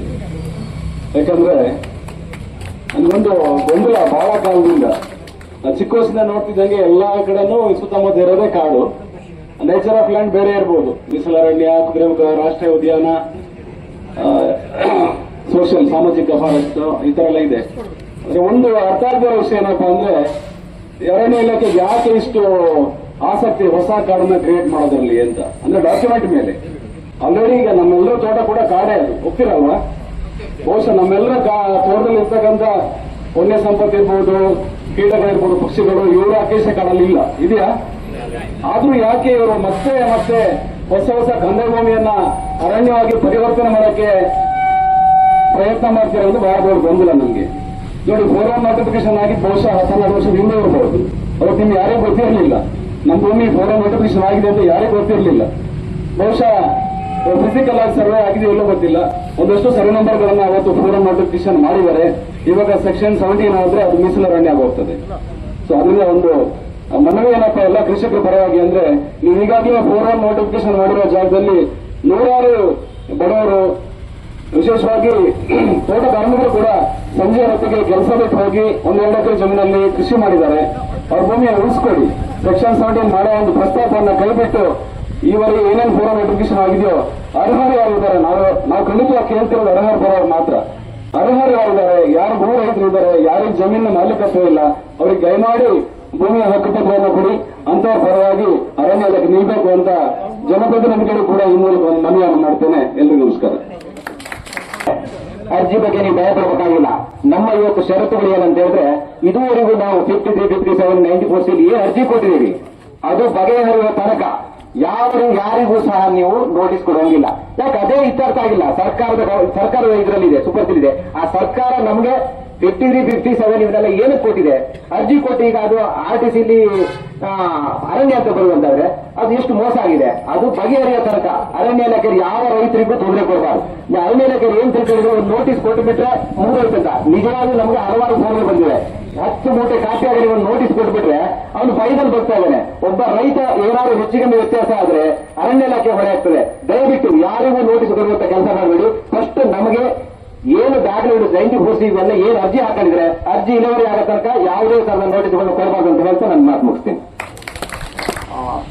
ಶ್ರೀಯುತ ಜ್ವಾಲನಯ್ಯನವರು ಹಿರಿಯ ಮುಖಂಡರು ಒಂದೆರಡು ಮಾತಾಡಬೇಕು ಸರ್. ಈ ದಿನ ಇವತ್ತು ಈ ಸಭೆ ಸೇರಿ ಈ ಕಾರ್ಯಕ್ರಮಕ್ಕೆ ಸಹಕರಿಸಿದಂತ ನಮ್ಮ ರಕ್ಷಣಾ ಇಲಾಖೆಯವರೇ ಮತ್ತು ಅರಣ್ಯ ಇಲಾಖೆ ಬಂಧುಗಳೇ, ಪತ್ರಕರ್ತರೇ, ಇಲ್ಲಿಗೆ ಆಗಮಿಸಿದಂತ ಎಲ್ಲ ಸಾರ್ವಜನಿಕ ಬಂಧುಗಳೇ, ಬಹುಶಃ ಈ ಗಲಾಟೆ ಇನ್ನೂ ಸ್ವಲ್ಪ ಜೋರಾಗಿ ನಡೆದ್ರೆ ನಮ್ಗೇನೋ ಅನ್ನೋದು ಪರಿಹಾರ ಸಿಗ್ಬೋದು. ನಮ್ಮ ಸ್ವಾತಂತ್ರ್ಯ ಬರೋತಿ 3 ಕೋಟಿ ಜನ ಇತ್ತು, ಇವತ್ತು 6 ಕೋಟಿ ಜನ ಆಗಿದೆ. ಭೂಮಿ ಎಲ್ಲ ಕಮ್ಮಿ ಆಗ್ತಾ ಉಂಟು, ಜನ ಜಾಸ್ತಿ ಆಗ್ತಾ ಉಂಟು. ಕಾಡ್ಬೇಕು ಅಂತಾರೆ. ಆನೆ ತುಳಿದು ಎಷ್ಟೋ ಜನ ಸತ್ತೋದ್ರು ಮೊನ್ನೆ ನೀವು ನೋಡಿದ್ರಿ. ಆನೆ ತುಳಿದು ಸತ್ತೋದ್ರಲ್ಲಿ ಸರ್ಕಾರ ಏನ್ ಮಾಡ್ತು, ಸತ್ತೋದ್ನ ಹಂಗೆ ಬಿಡಲ್ಲ, ತಗ 2 ಲಕ್ಷ ರೂಪಾಯಿ ತಗೊಂಡು ಒಂದು ಜೀವನ ಹೋಗ್ತದೇನು. ಇಲ್ಲಿ ಪತ್ರಕರ್ತರಿದ್ರಿ, ಎಲ್ರಿ ವಿಷಯ ಗೊತ್ತಿದೆ, ಅವರೆಲ್ಲರೂ ಚೆನ್ನಾಗಿ ಮಾತಾಡಿದ್ರಿ. ಈಗ ನಾನು ಒಂದೇ ಒಂದು ಮಾತು ಹೇಳ್ತಾನೆ, ನಾನು ಯಾವ ಸರ್ಕಾರ ದೂರಕ್ಕೆ ಹೋಗಲ್ಲ. ಎಲ್ಲ ಪಕ್ಷ ನಮ್ಮ ಸ್ನೇಹಿತರು ಕೂಡ ನಾವಿಲ್ಲಿದ್ವಿ. ಕಾಯಿಲೆ ಎಲ್ಲರಿಗೂ ಬಂದದ, ಇದು ಒಬ್ಬನಿಗಲ್ಲ, 3 ಜನ 4 ಜನ ಎಷ್ಟು ಪಕ್ಷ ಇದೆ ಅಷ್ಟೆಲ್ಲರಿಗೂ ಕಾಯಿಲೆ ಬಂದಿದೆ. ಎಷ್ಟು ಜನರು ಇವತ್ತು ಮಾಡ್ಕೊಂಡಂತಹದ್ದು 50, 100 ಎಕರೆ 200, 500 ಎಕರೆ ಬಗ್ಗೆ ನಾವು ಬಿಡಿಸಿ ಅಂತ ಹೇಳಲ್ಲ, ಅದು ಸರ್ಕಾರದ ಲೆವೆಲ್ಗೆ ಅವ್ರು ತೀರ್ಮಾನ ಮಾಡಿ. 1 ಎಕರೆ 2 ಎಕರೆ 5 ಎಕರೆ 10 ಎಕರೆ ಒಳಗೆ ಯಾರು ಮಾಡಿದಾನೆ, ದಯವಿಟ್ಟು ನಾನು ಇಲಾಖೆಯವ್ರಿಗೆ ಹೇಳ್ತೀನಿ, ಇಲಾಖೆಯವ್ರನ್ನ ಹೇಳಿ ಅದು ಪ್ರಯೋಜನ ಇಲ್ಲ. ಸರ್ಕಾರ ಮೇಲ್ಗಡೆ ಏನ್ ಹೇಳ್ತಾನೆ ಇಲಾಖೆಯವರು ಅದನ್ನು ಕೇಳಬೇಕಾಗ್ತದೆ. ಇಲ್ಲಿಗೆ ಡಿಎಫ್ಒ ಸಾಹೇಬರು ಕೂಡ ಬಂದಿದ್ದಾರೆ ಅಂತ ಕಾಣ್ತದೆ.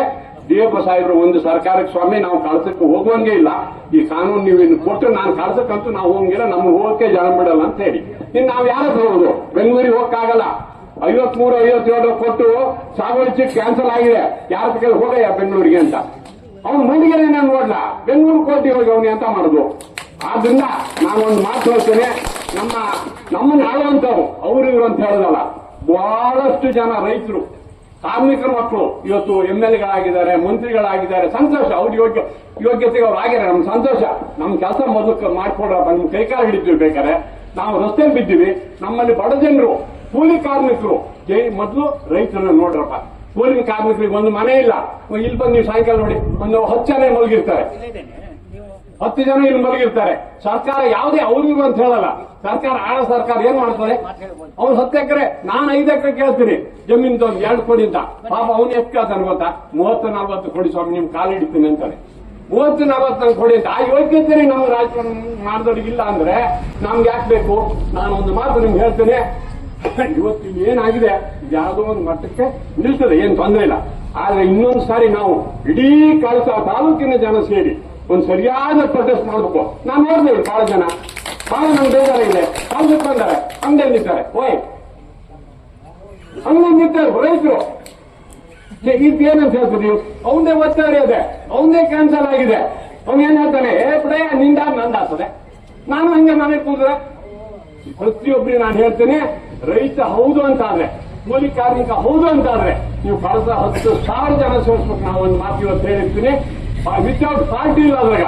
ಈಗ ಇಲ್ಲಿ ಎಲ್ಲ ಪಾರ್ಟಿ ನನಗೆ ಬಹಳ ಸಂತೋಷ ಆಗಿದೆ. ಒಬ್ಬರೊಬ್ರು ದೂರಕ್ಕೆ ಹೋಗ್ಬೇಡಿ. ಎಲ್ಲಾ ಸರ್ಕಾರಗಳು ಬಂದ್ರೆ ಯಾರು ಅವರು ಬರ್ಕ ದಾರಿ ನೋಡೋದೇ ಜಾಸ್ತಿ ಬಿಟ್ರೆ, ನಾವು ನೀವೆಲ್ಲ ಕಾಲಿನ ಕಸ, ಒಳ್ಳೆ ಮಾತಿನ ಮರ್ಯಾದೆಯಿಂದ ಇಲ್ಲಿಂದ ಮೆಸೇಜ್ ಕೊಡ್ತೀವಿ ಎಲ್ಲವರಿಗೂ, ಸರಿಯಾಗಿ ನೆಟ್ಟಿಗಿದ್ದಂಗೆ ಕೆಲಸ ಮಾಡ್ರಿ, ಇಲ್ಲ ನಿಮ್ಗೆ ಸುಮ್ಮನೆ ಬಿಡೋದಿಲ್ಲ. ಈಗಲೇ ಹೇಳ್ತೀನಿ, ಅಧಿಕಾರಿಗಳನ್ನ ಯಾವುದೇ ಅಧಿಕಾರಿಗಳನ್ನ ನಾನು ದೊರೆದಿಲ್ಲ. ಅಧಿಕಾರಿಗಳು ಪಾಪ ರಾಜಕಾರಣ ಕೇಳೋದಕ್ಕೆ ಸರ್ಕಾರ ಹೇಳ್ದಂಗೆ ಮಾಡ್ಕೊಂಡು ಹೋಗ್ಬೇಕಾದ್ರೆ ಆಗ ಟೈಮು ಹೇಳ್ತೀವಿ ಅಧಿಕಾರಿಗಳಿಗೆ, ನಿಮ್ಮ ಸಂಬಂಧಿಕರಿದ್ದು ಜಮೀನು ಸ್ವಲ್ಪ ಇರ್ಬೇಕು ಸ್ವಾಮಿ, ಒಂದು ಸ್ವಲ್ಪ ಯೋಚನೆ ಮಾಡಿ. ನಾಳೆ ನೀವು ಏನೋ ಜೀವನ ಮಾಡ್ತೀರಿ, ಅವರೆಲ್ಲ ದಾರಿ ಬಿಡ್ತಾರೆ, ಆಗಲ್ಲ ಅಂತ ಹೇಳಿ ನಿಮ್ಗೆ ಕೆಲಸ ಮುಖ್ಯ ಅಲ್ಲ, ಅವ್ರು ಬರ್ತೋ ನೋಡಿ. ಆದ್ರಿಂದ ಈ ಬಹಳ ಸಮಯ ಆಗಿದೆ, ಇನ್ನೂ ಮಾತಾಡೋಕ್ಕಿತ್ತು. ನೀವೆಲ್ಲ ಏನ್ ಬನ್ನಿ, ಬಹಳ ಸಂತೋಷ. ಇನ್ನೊಂದ್ಸರಿ ದೊಡ್ಡ ಮಟ್ಟದಲ್ಲಿ ಒಂದು ಪ್ರೊಟೆಸ್ಟ್ ಮಾಡೋಣ ಅಂತ ಹೇಳ್ತಾ, ಇದಕ್ಕೆ ಸಹಕರಿಸಿದ ಎಲ್ಲರಿಗೂ, ಎಲ್ಲ ಇಲಾಖೆಯರಿಗೂ, ಪತ್ರಕರ್ತರಿಗೂ, ಪ್ರತಿಯೊಬ್ಬರಿಗೂ ಒಂದಿಷ್ಟ ನನ್ನ 2 ಮಾತನ್ನು ಮುಗಿಸ್ತೀನಿ. ಇವತ್ತಿಗೂ ಈ ಸಮಸ್ಯೆಗಳು ಬಗೆಹರಿದಿಲ್ಲ. ಇವತ್ತು ನಮ್ಮ ಜೊತೆ ಬಂದು ಒಂದು 4 ಮಾತಾಡಿದ್ದಾರೆ, ನಮ್ಮ ಭರವಸೆ ಕೊಟ್ಟಿದ್ದಾರೆ, ಅವರಿಗೆ ಧನ್ಯವಾದ ಹೇಳ್ತೀನಿ. ಈಗ ಜೊತೆಗೆ ನಮ್ಮ ಲಾಯರಾದ ಅನಂತೇಶ್ ಅವರು ನಮ್ಮೆಲ್ಲರನ್ನ ಬೆಂಬಲಿಸಿ ಒಂದೆರಡು ಮಾತಾಡಬೇಕಾದ ವಿಶೇಷವಾದ ದಿನ. ಸ್ನೇಹಿತರೆ, ಕಾನೂನುಗಳು ಮತ್ತು ಜನಸಾಮಾನ್ಯರ ಬದುಕು. ನಾನು ಕಾನೂನು ಬಗ್ಗೆ ವ್ಯಾಪ್ತಿಯೊಳಗೆ ನಾನು ಮಾತಾಡ್ತೀನಿ. ಯಾವುದೇ ಕಾನೂನುಗಳು ಬಂದಿದ್ದು ಕೂಡ ಜನಸಾಮಾನ್ಯರು ಬೀದಿಯಲ್ಲಿ ನಿಂತು ಹೋರಾಟ ಮಾಡಿದಾಗ ಮಾತ್ರ ಕಾನೂನುಗಳು ಬಂದು ರೂಪಿತಗೊಂಡಿದ್ದಾವೆ ಅನ್ನೋದನ್ನು ಮಾತ್ರ ಯಾರು ಮರಿಬೇಡಿ. ಒಬ್ಬ ವಕೀಲನಾದ್ರೂ ಅವನ ಇವತ್ತಿನ ಪರಿಸ್ಥಿತಿ ಹೇಗಿದೆ ಅಂತಂದ್ರೆ, ಕಾರ್ಪೊರೇಟ್ ಸೆಕ್ಟರ್ ಅಲ್ಲಿ ಕಾನೂನುಗಳು ಮಾಡುವಂತಹ ವರ್ಗ ಬಂದಿದೆ. ಸರ್ಫೇಸಿ ಆಕ್ಟ್ ಗೊತ್ತಿರ್ಬೋದು ನನಗೆ, ಅದು ಅಷ್ಟು ಸಣ್ಣ ವಿಚಾರ ಹೇಳಿ ಮುಗಿಸ್ತೀನಿ. ಅದು ಕಾರ್ಪೊರೇಟರ್ ಬಂದು ಕಾಪಿ ಕಾರ್ಡ್ಗಳು ಹರಾಜಾಗ್ತಿದ್ದಾವೆ. ಯಾಕೆ ಅಂತಂದ್ರೆ ರೈತರ ಮಕ್ಕಳು ಹೋಗಿ ಕಾನೂನು ರೂಪಿಸಕ್ಕೆ ಯಾರು ನಿಂತಿಲ್ಲ ಅಲ್ಲಿ. ಇದು ಒಂದು ಸಣ್ಣ ಉದಾಹರಣೆ. ಅರಣ್ಯ ಕಾನೂನುಗಳ ಬಗ್ಗೆ ಬರೋಣ. ಅರಣ್ಯ ಕಾನೂನುಗಳು ಏನಾಗಿದ್ದಾವೆ, ನಾವು ಬ್ರಿಟಿಷ್ ಕಾಲದ ಕಾನೂನುಗಳು ಇಟ್ಕೊಂಡು ಇವತ್ತು ಅರಣ್ಯ ಇಲಾಖೆ ಪಾಪ ಅವರು ಇಲಾಖೆ ಒಳಗೆ ಕೆಲಸ ಮಾಡುವ ಒತ್ತಡದಲ್ಲಿ ಬದುಕಬೇಕಾದ ಪರಿಸ್ಥಿತಿಯಲ್ಲಿ ಅವರಿದ್ದಾರೆ. ಇವತ್ತು ಅರಣ್ಯ ಇಲಾಖೆ ತಪ್ಪು ಅಂತ ಹೇಳಕ್ಕಾಗಲ್ಲ. ನಾವು ವೀಕ್ ಆಗಿದ್ದೀವಿ, ನಮ್ಮ ಹೋರಾಟಗಳು ವೀಕ್ ಆಗಿದ್ದಾವೆ. ದಯವಿಟ್ಟು ಅರ್ಥ ಮಾಡ್ಕೊಳ್ಳಿ. ಉತ್ತರ ಕನ್ನಡ ಜಿಲ್ಲೆಯ ಸಿದ್ದಾಪುರದಲ್ಲಿ ತ್ಯಾಗಿ ಅನ್ನೋ ಒಂದು ಪ್ರದೇಶದಲ್ಲಿ ಮರ ಕಡಿದ್ರು. ಅಲ್ಲಿ ಹೋರಾಟಗಳು ವೀಕ್ ಇದ್ದು. ಯಾಕೆ ಹೋರಾಟಗಳು ವೀಕ್ ಆದವು? ಇವತ್ತು ಇಲ್ಲಿ ಮಾತ್ರ ಸಮಸ್ಯೆನ, ಇಡೀ ಕರ್ನಾಟಕದಾದ್ಯಂತ ಇವತ್ತು ಸಮಸ್ಯೆಗಳು ಬೆಂಕಿದ್ದ ಜ್ವಾಲೆ ಇದೆ. ಆದ್ರೆ ಜನ ಒಗ್ಗಟ್ಟಾಗ್ತಾ ಇಲ್ಲ. ನಾನು ಒಂದು ಹೇಳ್ತೀನಿ, ನಮ್ಮ ಹೋರಾಟಗಳು ಬಹಳ ಯಶಸ್ವಿಯಾಗಿ ನಡೀಬೇಕು ಅಂದ್ರೆ ಜನ ಬೀದಿಗಿಳಿದು ಹೋರಾಟ ಮಾಡಬೇಕು. ನಾನು ನನ್ನ ಉದಾಹರಣೆ ಹೇಳ್ತೀನಿ.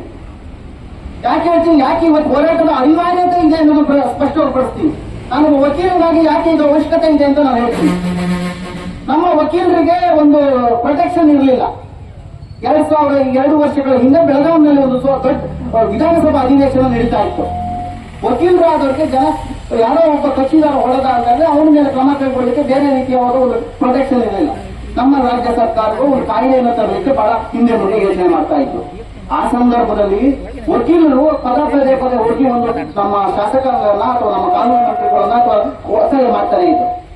ಬೃಹತ್ ಬೆಳಗಾವಿನಲ್ಲಿ ಅಧಿವೇಶನ ನಡೀತಾ ಇದೆ. ಅಧಿವೇಶನ ನಡೆಯುವಂತಹ ವಕೀಲರು ಆಲ್ ಓವರ್ ಕರ್ನಾಟಕದಿಂದ ಸುಮಾರು ಒಂದು 5,000 to 10,000 ವಕೀಲರು ಕೂಡ ಬಂದರು. ಅವತ್ತು ಅಲ್ಲಿ ಬೆಳಗಾಂ ಹೈವೇ ಇದೆ. ಬೆಳಗಾವಿಯಿಂದ ಈ ಒಂದು ಅಧಿವೇಶನ ನಡೆದು 15 ಕಿಲೋಮೀಟರ್ ಆಗ್ತಿದೆ. ಸಾವಿರಾರು ರೈತರು ತಗೊಂಡು ನಮಗೆ ಕಾಯ್ದೆ ಬೇಕು, ಕಾನೂನು ಬೇಕು ಅನ್ಕೊಂಡು. ಇವತ್ತು ನಾನು ಹೇಳಲ್ಪಟ್ಟಿರೋದು ಅವಾಗ ನಮಗೆ ವಕೀಲ ರಕ್ಷಣಾ ಕಾಯ್ದೆ ನಮಗೆ ಬಂತು. ಇವತ್ತು ನಮಗೇನಾಗಬೇಕು? ಅರಣ್ಯ ಕಾಯ್ದೆಯಲ್ಲಿ ಸಾಕಷ್ಟು ಲೋಪದೋಷಗಳಿದ್ದಾವೆ. ದಯವಿಟ್ಟು ಅರ್ಥ ಮಾಡ್ಕೊಳ್ಳಿ. ಅರಣ್ಯ ಕಾಯ್ದೆಯ ಲೋಪದೋಷಗಳಿಗೆ ಸರಿಪಡಿಸುವ ವಿಧಾನ ಹೇಗೆ? ಇವತ್ತು ರಾಜ್ಯ ಮತ್ತು ಕೇಂದ್ರ ಸರ್ಕಾರಗಳು ಸಮಾನ ಬಾಧ್ಯಸ್ಥರು, ಸಮಾನ ಹೊಣೆಗಾರರಾಗಿದ್ದಾರೆ. ಯಾಕೆ ಅಂತಂದ್ರೆ ನಮ್ಮ ರಾಜ್ಯ ಸರ್ಕಾರಗಳು ಇವತ್ತು ಅರಣ್ಯ ಕಾಯ್ದೆಯನ್ನು ಸಂಪೂರ್ಣವಾಗಿ ಹಿಡಿತವನ್ನು ಹೆಚ್ಚಾಗಿ ಕೇಂದ್ರ ಸರ್ಕಾರಕ್ಕೆ ಕೊಟ್ಟಿದೆ. ರಾಜ್ಯ ಸರ್ಕಾರಕ್ಕೂ ದೊಡ್ಡ ಜವಾಬ್ದಾರಿ ಇದೆ. ಇಲ್ಲಿ ಏನೇ ಸಮಸ್ಯೆ ಬಂದರೂ ಕೂಡ ಅದನ್ನ ಸರಿಯಾಗಿ ನಿಟ್ಟಿನಲ್ಲಿ ಪರ್ಮಿಷನ್ ತಗೊಳ್ಳೋಕೆ ಕೇಂದ್ರ ಸರ್ಕಾರಕ್ಕೆ ಕೊಡಲೇಬೇಕಾದ ಅನಿವಾರ್ಯತೆ ಕೂಡ ಇದೆ. ಆದ್ರೆ ಇವತ್ತು ಫಾರೆಸ್ಟ್ ರೈಟ್ಸ್ ಆಕ್ಟ್ ಇದೆ, ಅದ್ರ ಪ್ರಕಾರ ಎಲ್ಲೂ ಕೂಡ ಸರಿಯಾದ ಇಂಪ್ಲಿಮೆಂಟ್ ಇಲ್ಲ. ಅದರಲ್ಲೂ ಕೂಡ ಯಾರನ್ನೂ ಒಕ್ಕಲೆಬ್ಬಿಸುವುದಾಗಿ ನೋಟಿಸ್ ಕೊಡುವುದಾಗಿ ಇದು ಯಾವುದೂ ಕೂಡ ಅವಶ್ಯಕತೆ ಬರುವುದಿಲ್ಲ. ನಾನು ಇನ್ನೊಂದು ಅಂಶವನ್ನು ಹೇಳಕ್ ಬಯಸ್ತೀನಿ. ಮೀಸಲು ಅರಣ್ಯವನ್ನ ಮಾಡಲೇಬೇಕು ಅಂತ ಹೇಳ್ಬಿಟ್ಟು ಒಂದು ಕೂಗು ಅಥವಾ ಅರಣ್ಯಗಳನ್ನ ಮಾಡಲೇಬೇಕು ಅನ್ನೋ ಒಂದು ಹಠ ಅಥವಾ ಒಂದು ಇಲಾಖೆ ಅಥವಾ ನಮ್ಮ NGOಗಳು ಅಥವಾ ಪರಿಸರವಾದಿಗಳ ಹಠ ಇರಬಹುದು. ನಾನು ಒಂದು ರಿಕ್ವೆಸ್ಟ್ ಮಾಡ್ತೀನಿ. ಈ ಅರಣ್ಯ ಕಾಯ್ದೆಗಳಲ್ಲಿ ಇವತ್ತು ಬಯಲು ಸೀಮೆಯ 1000 ಎಕರೆ ಭೂಮಿಗಳು ಖಾಲಿ ಪ್ರದೇಶಗಳು ಬಿದ್ದಿದ್ದಾವೆ.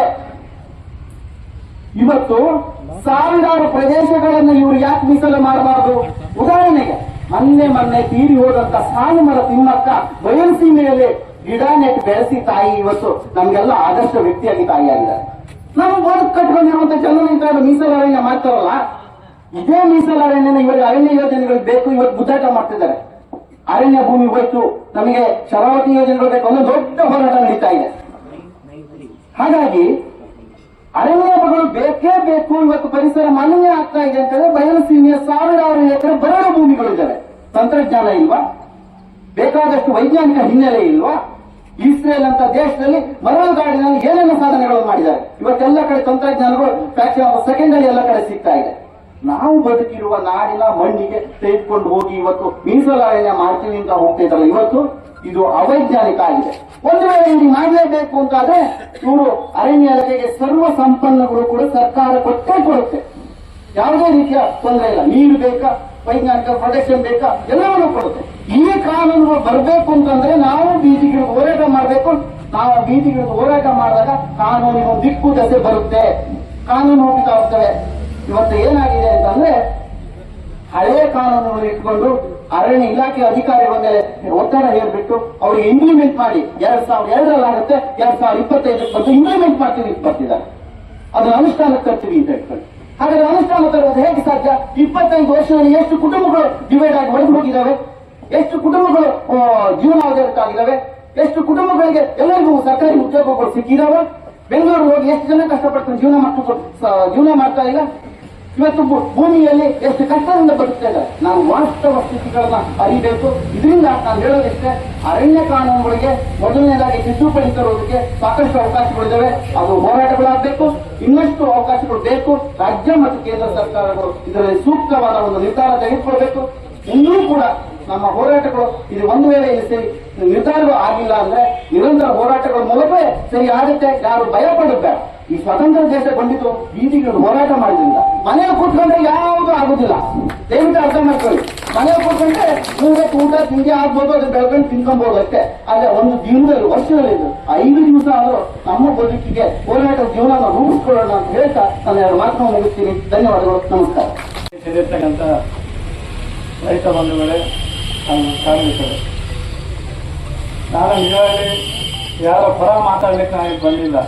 ನಾವು ಮೊನ್ನೆ ವಾಸು ಮತ್ತೆ ಸುರೇಶ್ ಪಟೋಳ ಇವರು ಹೇಳಿ ನೋಡಿದಾಗ ನಾವು ಶಾಸಕರನ್ನ ಭೇಟಿಯಾಗಿ ಸರ್ಕಾರದ ಮಟ್ಟದಲ್ಲಿ ಏನಾಗಿದೆ ಅನ್ನೋದಕ್ಕೆ ನಮ್ಮ ಶಾಸಕರಿಗಿಂತ ಅಧಿಕಾರಿಗಳಿಗೆ ಸರ್ಕಾರದ ಸುತ್ತೋಲೆ ಹೊಂದಿರ್ತದೆ. ಆ ಸುತ್ತೋಲೆ ಪ್ರಕಾರನೇ ದೇವಪ್ಪ ಅವರನ್ನ ಕರೆಸಿ ಒಂದು 10 ಜನ ಮಧ್ಯದಲ್ಲಿ ಕೂರಿಸಿ ಅವರ ಹತ್ರ ಎಲ್ಲ ವಿಷಯವನ್ನು ತಗೊಂಡು ಸರ್ಕಾರ ಈ ತರ ಮಾಡಿದೆ ಅಂತ ಹೇಳೋದಕ್ಕೆ ಸಂತೋಷ ಪಡ್ತೇವೆ. ಯಾಕಂದ್ರೆ ಆ ವಿಷಯ ಏನಾಗಿದೆ ಅಂತ ನಾನು ಹೇಳಲ್ಲ, ಇಲ್ಲಿ ಅರಣ್ಯಾಧಿಕಾರಿಗಳೇ ಬಂದರೆ ಅವರೇ ಹೇಳ್ತಾರೆ. ನಾವು ಅದನ್ನ ಹೇಳೋದು ಸರಿಯಲ್ಲ. ಹಾಗಾದ್ರೆ ನಮ್ಮ ಕೈಲಾದ ರಾಜ್ಯ ಮಟ್ಟದಲ್ಲಿ 94 ಇರಬಹುದು. ನೀವೇ ಎಲ್ಲ ಟಿವಿಲಿ ನೋಡಿದ್ರಿ. ಅಧಿವೇಶನದಲ್ಲಿ ನಮ್ಮ ನೈರ ಮೇಡಮ್ ಏನ್ ಮಾತಾಡಿದ್ದಾರೆ, 53 ಏನ್ ಮಾತಾಡಿದ್ದಾರೆ, ಅದನ್ನ ಸಂಪೂರ್ಣ ಸಹಕಾರ ಕೊಟ್ಟಿದ್ದಾರೆ ಅಂತ ಹೇಳ್ಬೇಕು ಅಂತ ನೀವು ನೋಡಿದ್ರಿ. ನಾನು ಏನು ಸುಳ್ಳು ಹೇಳಕ್ಕಾಗಲ್ಲ. ಪೂರ್ಣ ಪ್ರಮಾಣದಲ್ಲಿ ಅವರು ಸಹಕಾರ ಅವರ ಶಕ್ತಿ ಮೀರಿ ಮಾಡಿದ್ದಾರೆ ಅಂತ ನಾನು ಈ ಸಂದರ್ಭದಲ್ಲಿ ಹೇಳ್ತೀನಿ. ಕಾನೂನು ಬಗ್ಗೆ ಮಾತಾಡ್ಬೇಕಂತ ಹೇಳಿದ್ರೆ ಅಧಿವೇಶನದಲ್ಲಿ ಪಾಸ್ ಆಗ್ಬೇಕು, ರಾಜ್ಯಪಾಲರಿಗೆ ಹೋಗ್ಬೇಕು, ರಾಷ್ಟ್ರಪತಿ ಹೋಗ್ಬೇಕು, ಅದೊಂದು ಮೇಲು ಮಟ್ಟದ್ದು ವ್ಯವಹಾರ. ನಾನು ಇಷ್ಟೇ ಹೇಳಕ್ ಬಯಸ್ತೀನಿ, ನೀವು ರೈತರು ಮತ್ತೆ ರಾಜ್ಯ ಸರ್ಕಾರ, ವಿರೋಧ ಪಕ್ಷ ಇರ್ಬೋದು, ಕೇಂದ್ರ ಸರ್ಕಾರ ಇರ್ಬೋದು, ಎಲ್ಲವನ್ನೂ ಮನವೊಲಿಸಿ 2 ಕೈ ಸೇರಿದ್ರೆ ಮಾತ್ರ ಚಪ್ಪಾಳೆ ಹೊರಗೋದು. ನಾವು ಯಾರನ್ನ ವಿರುದ್ಧ ಹಾಕಿ ಇಲ್ಲಿ ಮಾಡ್ಲಿಕ್ಕೆ ಕಷ್ಟ ಇದೆ. ನಾವು ಕೇಂದ್ರ ಸರ್ಕಾರನೂ ಇಲ್ಲ, ನಾವು ಏನಾದ್ರು ರಾಜ್ಯ ಸರ್ಕಾರ ಸರಿಯಾದ ನೀತಿಯಲ್ಲಿ ಅವರಿಗೆ ಕೇಂದ್ರಕ್ಕೆ ಕಳಿಸಿದ್ರೆ ಅವರು ಅದನ್ನು ಅದೇ ರೀತಿಯಲ್ಲಿ ಪ್ರಾಮಾಣಿಕವಾಗಿ ಮಾಡಿ ಒಂದು ಬಡ ಜನರಿಗೆ ಸಿಗುವಂತ ಅವಕಾಶ ಮಾಡಿಕೊಡ್ಲಿ ಅಂತ ನಾವು 2 ಸರ್ಕಾರಕ್ಕೂ ಕೇಳ್ತೀವಿ. ಎಲ್ಲರೂ ಸೇರಿ ನಾವು ನೀವು ಕೇಂದ್ರ ಸರ್ಕಾರ ಒಟ್ಟು ಕೂಡಿ ಕೆಲಸ ಮಾಡೋಣ. ನಿಮ್ಮ ಜೊತೆಗೆ ನಾವು ಇದೀವಿ ಅಂತ ಹೇಳಿ ನಾನು ಈ ಸಂದರ್ಭದಲ್ಲಿ 2 ಮಾತು ಅವರಿಗೆ ಕೊಟ್ಟಕ್ಕೆ ನಿಮಗೆ ಅಭಿನಂದನೆ ಹೇಳಿ. ಕಾರ್ಮಿಕ ಮಿತ್ರರೇ, ಬಂಧು ಬಯ್ಯರೇ, ಹಾಗೂ ಇದನ್ನೇನು ಈ ಒಂದು 4ನೇ ಅಂಗ ಅಂತ ಹೇಳ್ತಾರೆ, ಪತ್ರಿಕಾ ಮಾಧ್ಯಮ, ಸುದ್ದಿ ಮಾಧ್ಯಮಗಳು, ನೀವು ಕೂಡ ಇಲ್ಲಿ ಬಂದಿದ್ದೀರಿ. ಹಾಗೆ ನಮಗೆ ನಾವು ಆಗಿನ ಒಂದು ಈ ಕಾರ್ಯಕ್ರಮಕ್ಕೆ ಒಂದು ಪರಿಚಯ ಆಗಬೇಕಾಯಿತು. ರಕ್ಷೆ ಇಲಾಖೆ ಕೇಳಿಕೊಂಡು ನಾವು ನಾಲ್ಕು ಕೇಳಿಕೊಂಡು ಎಲ್ಲರೂ ಕೂಡ ನಾವು ಸಹಕರಿಸಿದ್ದಾರೆ. ರಕ್ಷೆ ಇಲಾಖೆ ಕೂಡ ನಮ್ಮನ್ನು ಸಂಪೂರ್ಣ ಸಹಕರಿಸಿದ್ದಾರೆ. ಅವರಿಗೆ ಕೂಡ ನಾನು ಧನ್ಯವಾದ ಬೇಕಂತ ನಾನು ಮಾತನ್ನು ಪ್ರಾರಂಭ ಮಾಡ್ತೀನಿ. ಈಗ ಇವತ್ತಿನ ಒಂದು ಹೊರಟೆ ಕಾರಣ ಏನಂತ ಈಗಾಗಲೇ ಹಿಂದೆ ಮಾತನಾಡಿದವರು ಕೂಡ ಸವಿಸ್ತರವಾಗಿ ಹೇಳಿದ್ದಾರೆ. ಈಗ ಏನಾಗ್ತಿದೆ ಅಂತ ಹೇಳಿದ್ರೆ, ಒಂದು ರೀತಿಯಲ್ಲಿ ನಾನು ಶಾಸಕಾಂಗ, ಕಾರ್ಯಾಂಗ, ನ್ಯಾಯಾಂಗ ಈ 3 ಕೂಡ ಒಂದು ಯೋಚನೆ ಮಾಡಬೇಕು ಅಥವಾ ನೀವು ತಿಳ್ಕೋಬೇಕು ಅಂತ ನಾನು ಹೇಳ್ಬೇಕಾಗುತ್ತೆ. ಯಾಕಂತ ಹೇಳಿದ್ರೆ ನಾನು ನನ್ನದೇ ಆದ ಒಂದು ಇದನ್ನ ಈ ಪರಿಸರದ ಬಗ್ಗೆ ಯೋಚನೆ ಮಾಡ್ತಿದ್ದೀನಿ. ಈ ನಿಜವಾಗ್ಲೂ ಈ ರೈತರಿಂದ ಪರಿಸರ ಹಾಳಾಗ್ತಿದೆಯೇ? ರೈತ ಈ ಪರಿಸರ ಹಾಳಕ್ಕೆ ಕಾರಣನೇ? ಅಥವಾ ಇವತ್ತು 33% ಕಾಡಿರಬೇಕು ಅಂತ ಒಂದು ನಿಯಮ ಮಾಡಿದ್ದಾರೆ. ಈ ಮಲೆನಾಡಲ್ಲಿ ಸರ್ಕಾರಿ ಕಾಡು ಸ್ವಲ್ಪ ಕಮ್ಮಿ ಇರ್ಬೋದು, ಆದ್ರೆ ಖಾಸಗಿ ಮತ್ತು ಸರ್ಕಾರಿ ಕಾಡು ಸೇರಿದ್ರೆ 63-66% ಕಾಡು ಈ ಮಲೆನಾಡಲ್ಲಿ. ಕಾಡು ಕಮ್ಮಿ ಆಗ್ತಿದೆ ಗೊತ್ತಾ? ಬಯಸಿಗೆ ಇದೆ. ಬಯಸಿಗೆ ಹಾಗೆ ಕಾಡು ಬೆಳೀಲಿಕ್ಕಾಗಲಿಲ್ವಾ? ಖಂಡಿತ ಸಾಧ್ಯ ಇದೆ. ಯಾಕಂದ್ರೆ ಸಾಲವನ್ನು ತಿಮ್ಮಕ್ಕ 1000 ವೃಕ್ಷಗಳನ್ನು ಬೆಳೆದು, ಅಂದ್ರೆ ಮಲೆನಾಡಕ್ಕೆ ಶುರು ಆಗ್ಲಿಕ್ಕಿಲ್ಲ, ಸ್ವಲ್ಪ ಕಷ್ಟ ಆಗುತ್ತೆ. ಖಂಡಿತವಾಗಿ ಅದು ಬೆಳೆಯಲೇಬೇಕು. ಅತ್ತ ಈ ಸರ್ಕಾರಗಳು, ಅರಣ್ಯ ಇಲಾಖೆಗಳು ಮನಸ್ಸು ಮಾಡೋದು ಬಹಳ ಒಳ್ಳೆಯದು. ಯಾಕೆಂತ ಹೇಳಿದ್ರೆ ಎಲ್ಲೋ ಒಂದು ಪಶ್ಚಿಮ ಘಟ್ಟ ಇದು ಇಡೀ ಪ್ರಪಂಚಕ್ಕೆ ಪ್ರಾಮುಖ್ಯ, ಇದು ಬಾರಿಗೆ ಹಾಗೆ ಮಾಡ್ತೇವೆ, ಹೀಗೆ ಮಾಡ್ತೇವೆ ಹೇಳ್ತಾರೆ. ಆದ್ರೆ ಅದು ಸ್ವಲ್ಪ ಇರ್ಬೋದು. ಆದ್ರೆ ಇಲ್ಲಿ ಪಶ್ಚಿಮ ಘಟ್ಟ ಮಾತ್ರ ಹೋದಾಕ್ಷಣಕ್ಕೆ ಇಡೀ ಭಾರತ ದೇಶನೋ ಅಥವಾ ಕರ್ನಾಟಕನೋ ಅದು ಎಲ್ಲವನ್ನು ರಕ್ಷಣೆ ಮಾಡಲು ಸಾಧ್ಯ ಇಲ್ಲ. ಎಲ್ಲ ಕಡೆಯೂ ಕಾಡು ಬೆಳೆಯಲೇಬೇಕು. ಆಮೇಲೆ ಇನ್ನೊಂದು ಏನಂತಂದ್ರೆ ಭೂತಾಪಮಾನ ಹೆಚ್ಚಾಗ್ತಿದೆ. ಆ ಭೂ ತಾಪಮಾನಕ್ಕೆ ಕಮ್ಮಿ ಮಾಡಬೇಕು ಅಂತ ಹೇಳಿದ್ರೆ ಕಾಡು ಬೆಳೆಕು ಅಂತ ಹೇಳ್ತಾರೆ. ಆದರೆ ಹೇಳಂದ್ರೆ ಮಲೆನಾಡಿನಲ್ಲಿ ಖಂಡಿತ ಕಾಡು ಕಮ್ಮಿ ಆಗಿದೆ. ಯಾಕಂತಂದ್ರೆ ಈಗ ಚಿಕ್ಕಮಗಳೂರು ಜಿಲ್ಲೆ ಮತ್ತು ಉತ್ತರ ಕನ್ನಡ ಜಿಲ್ಲೆ ಕಾಡು ಜಾಸ್ತಿ ಆಗಿದೆ. ಬೇಕಾದ್ರೆ ಯಾರಾದ್ರೂ ನಮ್ಮ ಜೊತೆಗೆ ಬಂದ್ರೆ ನಾವು ಹುಟ್ಟಿನೂರನ್ನು ತೋರಿಸ್ತೀವಿ, ಬೇಡೂರನ್ನು ತೋರಿಸ್ತೀವಿ. ಹಿಂದೆ ಬೋರ್ಡ್ ದುಡ್ಡು ಆಗಿತ್ತು, ಈಗ ನೋಡಿದ್ರೆ ನಮಗೆ ಈ ತರ ಕಾಡು ಬೆಳೆದ ಬಂದ್ರೆ ನಾಳೆ ಹೇಗಪ್ಪ ಹುಲಿ ಕರಡಿ ಚಿರತೆ ಎಲ್ಲ ಮನೆಗೆ ಬಂದ್ಬಿಟ್ಟು ಅಂತ ಅಷ್ಟು ಭಯ ಆಗ್ತಿದೆ. ಅಷ್ಟು ಆ ರೀತಿಯ ಕಾಡು ಬೆಳೆದಿದೆ. ಅದು ನಮ್ಮ ಕಾರಣ ಹಿಂದೆ ಬೆಂಕಿಗಳನ್ನು ಬಂದಿರ್ತಿತ್ತು. ಆಗ ಹುಡುಗಾಗಿರ್ತಿತ್ತು, ಕಾಡಾಗಿರ್ತಿತ್ತು. ಅದೇನೋ ವನ್ಯಜೀವಿ ವಲಯದಲ್ಲಿ ಯಾವುದೇ ಕಾರಣಕ್ಕೂ ಬೆಂಕಿ ಬೀಳಬಾರ್ದು ಏನೋ ಕಾರಣತೆಯಂತೆ. ಹಾಗಾಗಿ ಗೋಳುಗುಡ್ಡುಗಳು ಬೆಂಕಿ ಹೊಡೆದು ತಪ್ಪಿ ಹೋಯಿತು. ಹಾಗಾಗಿ ಅಲ್ಲಿ ಕಾಡು ಬೆಳೆಸುವಾಯಿತು. ಅಲ್ಲಿ ಹುಚ್ಚು ಬೆಳೆದಂತಹ ಕಡು, ಕಾಟಿ, ಮೊಲ, ಜಿಂಕೆ ಇಂತಹ ಪ್ರಾಣಿಗಳಿಗೆ ಹುಲ್ಸಿಗಳಾಯಿತು. ಅವೆಲ್ಲ ಎಲ್ಲಿ ಅವಾಗ ಗುಡ್ಡೆ ಹುಲ್ಸಿಗಳಿಲ್ವೋ ಅದೆಲ್ಲ ಇಲ್ಲಿ ಊರು ರೈತ ತೋಟಗಳಿಗೆ ದಾರಿ ಇತ್ತು. ಈಗೆಲ್ಲ ಕಡೆ ಪಾಪ ಹೇಳ್ತಿದ್ದಾರೆ ಅಂತ ಹೇಳಿದ್ರೆ ಆ ಬಾಯಿ ಕಡಿನ ಕಾಟ, ಕಾಟಿ ಕಾಟ ನಮ್ಮದು ಏನ್ ಕೃಷಿ ಮಾಡಲು ಬಿಡ್ತಾ ಇಲ್ಲ ಅಂತ ಹೇಳ್ತಿದ್ದಾರೆ. ಹಾಗೆ ಹೇಳಿದ್ರೆ ಈಗ ಮನೆ ಕಡೆ ನಮ್ಮದು ವಿಶೇಷ ಇದು ಕಾಣ್ತದೆ. ರಾಷ್ಟ್ರೀಯ ಉದ್ಯಾನದಲ್ಲಿ 2 ದಿನ ಆನೆ ಇದಾಗಿ ಸತ್ತೋಗ್ಬಿಟ್ರು. ರಾಷ್ಟ್ರೀಯ ಉದ್ಯಾನದಿಂದ ಎಲ್ಲ ಹೊರತಂದು ಬಿಡಬೇಕು ಅಂತ ಹೇಳ್ಕೊಂಡು ನಂದು ಹೆಚ್ಚು ಲಘು ಕಾಣ್ತದೆ ಅಂತ ಹೇಳಿದ್ರೆ ಆ ಶೃಂಗೇರಿ ತಾಲೂಕಲ್ಲಿ 8 ಜನ ಹೋಗಿದ್ದಾರೆ. ಅದನ್ನು ದುರದೃಷ್ಟವಶಾತ್ ನಮ್ಮ ರಾಷ್ಟ್ರದಲ್ಲಿ 2 ಜನ ನಿಂತದ್ದು. ಅದು ಕೂಡ ಆನೆ ಬಂದು ಹೋಗ್ತಿದ್ವಿ ಪಾಪ ಎಲ್ಲ ಅಲ್ಲಿ ಆನೆನೇ ಎಲ್ಲ ಪೀಡಿಸ್ತಿದ್ವಿ. ಯಾಕಂದ್ರೆ ಪಾಪ ಬರುತ್ತೆ ಹೋಗುತ್ತೆ, ಒಂದು ಸ್ವಲ್ಪ ಸಮಯ ಇರುತ್ತೆ ಹೋಗುತ್ತೆ ಅಂತ ಹೇಳ್ತಾರೆ. ಅದು ಏನ್ ಗ್ರಾಹಕ ಕಾಟ ಗೊತ್ತಿಲ್ಲ. ಕೆರೆ ಕಟ್ಟೆಯಲ್ಲಿ ಅಕಸ್ಮಾತ್ 2 ಜನ ತೀರಬೇಕು. ಅದೇ ಲೆಕ್ಕ ಹಾಕಿದ್ರೆ ಶೃಂಗೇರಿ 8 ಜನ ಹೋದ್ರು, ನಿಮ್ಮ ಸಕಲೇಶ್ಪುರ, ನಿಮ್ಮ ಚಾಮನಗರ ಈ ಪ್ರದೇಶದಲ್ಲಿ ಸೇರಿದ್ರೆ ಅದು 100 ಜನ ಹೋಗಿದ್ದಾರೆ.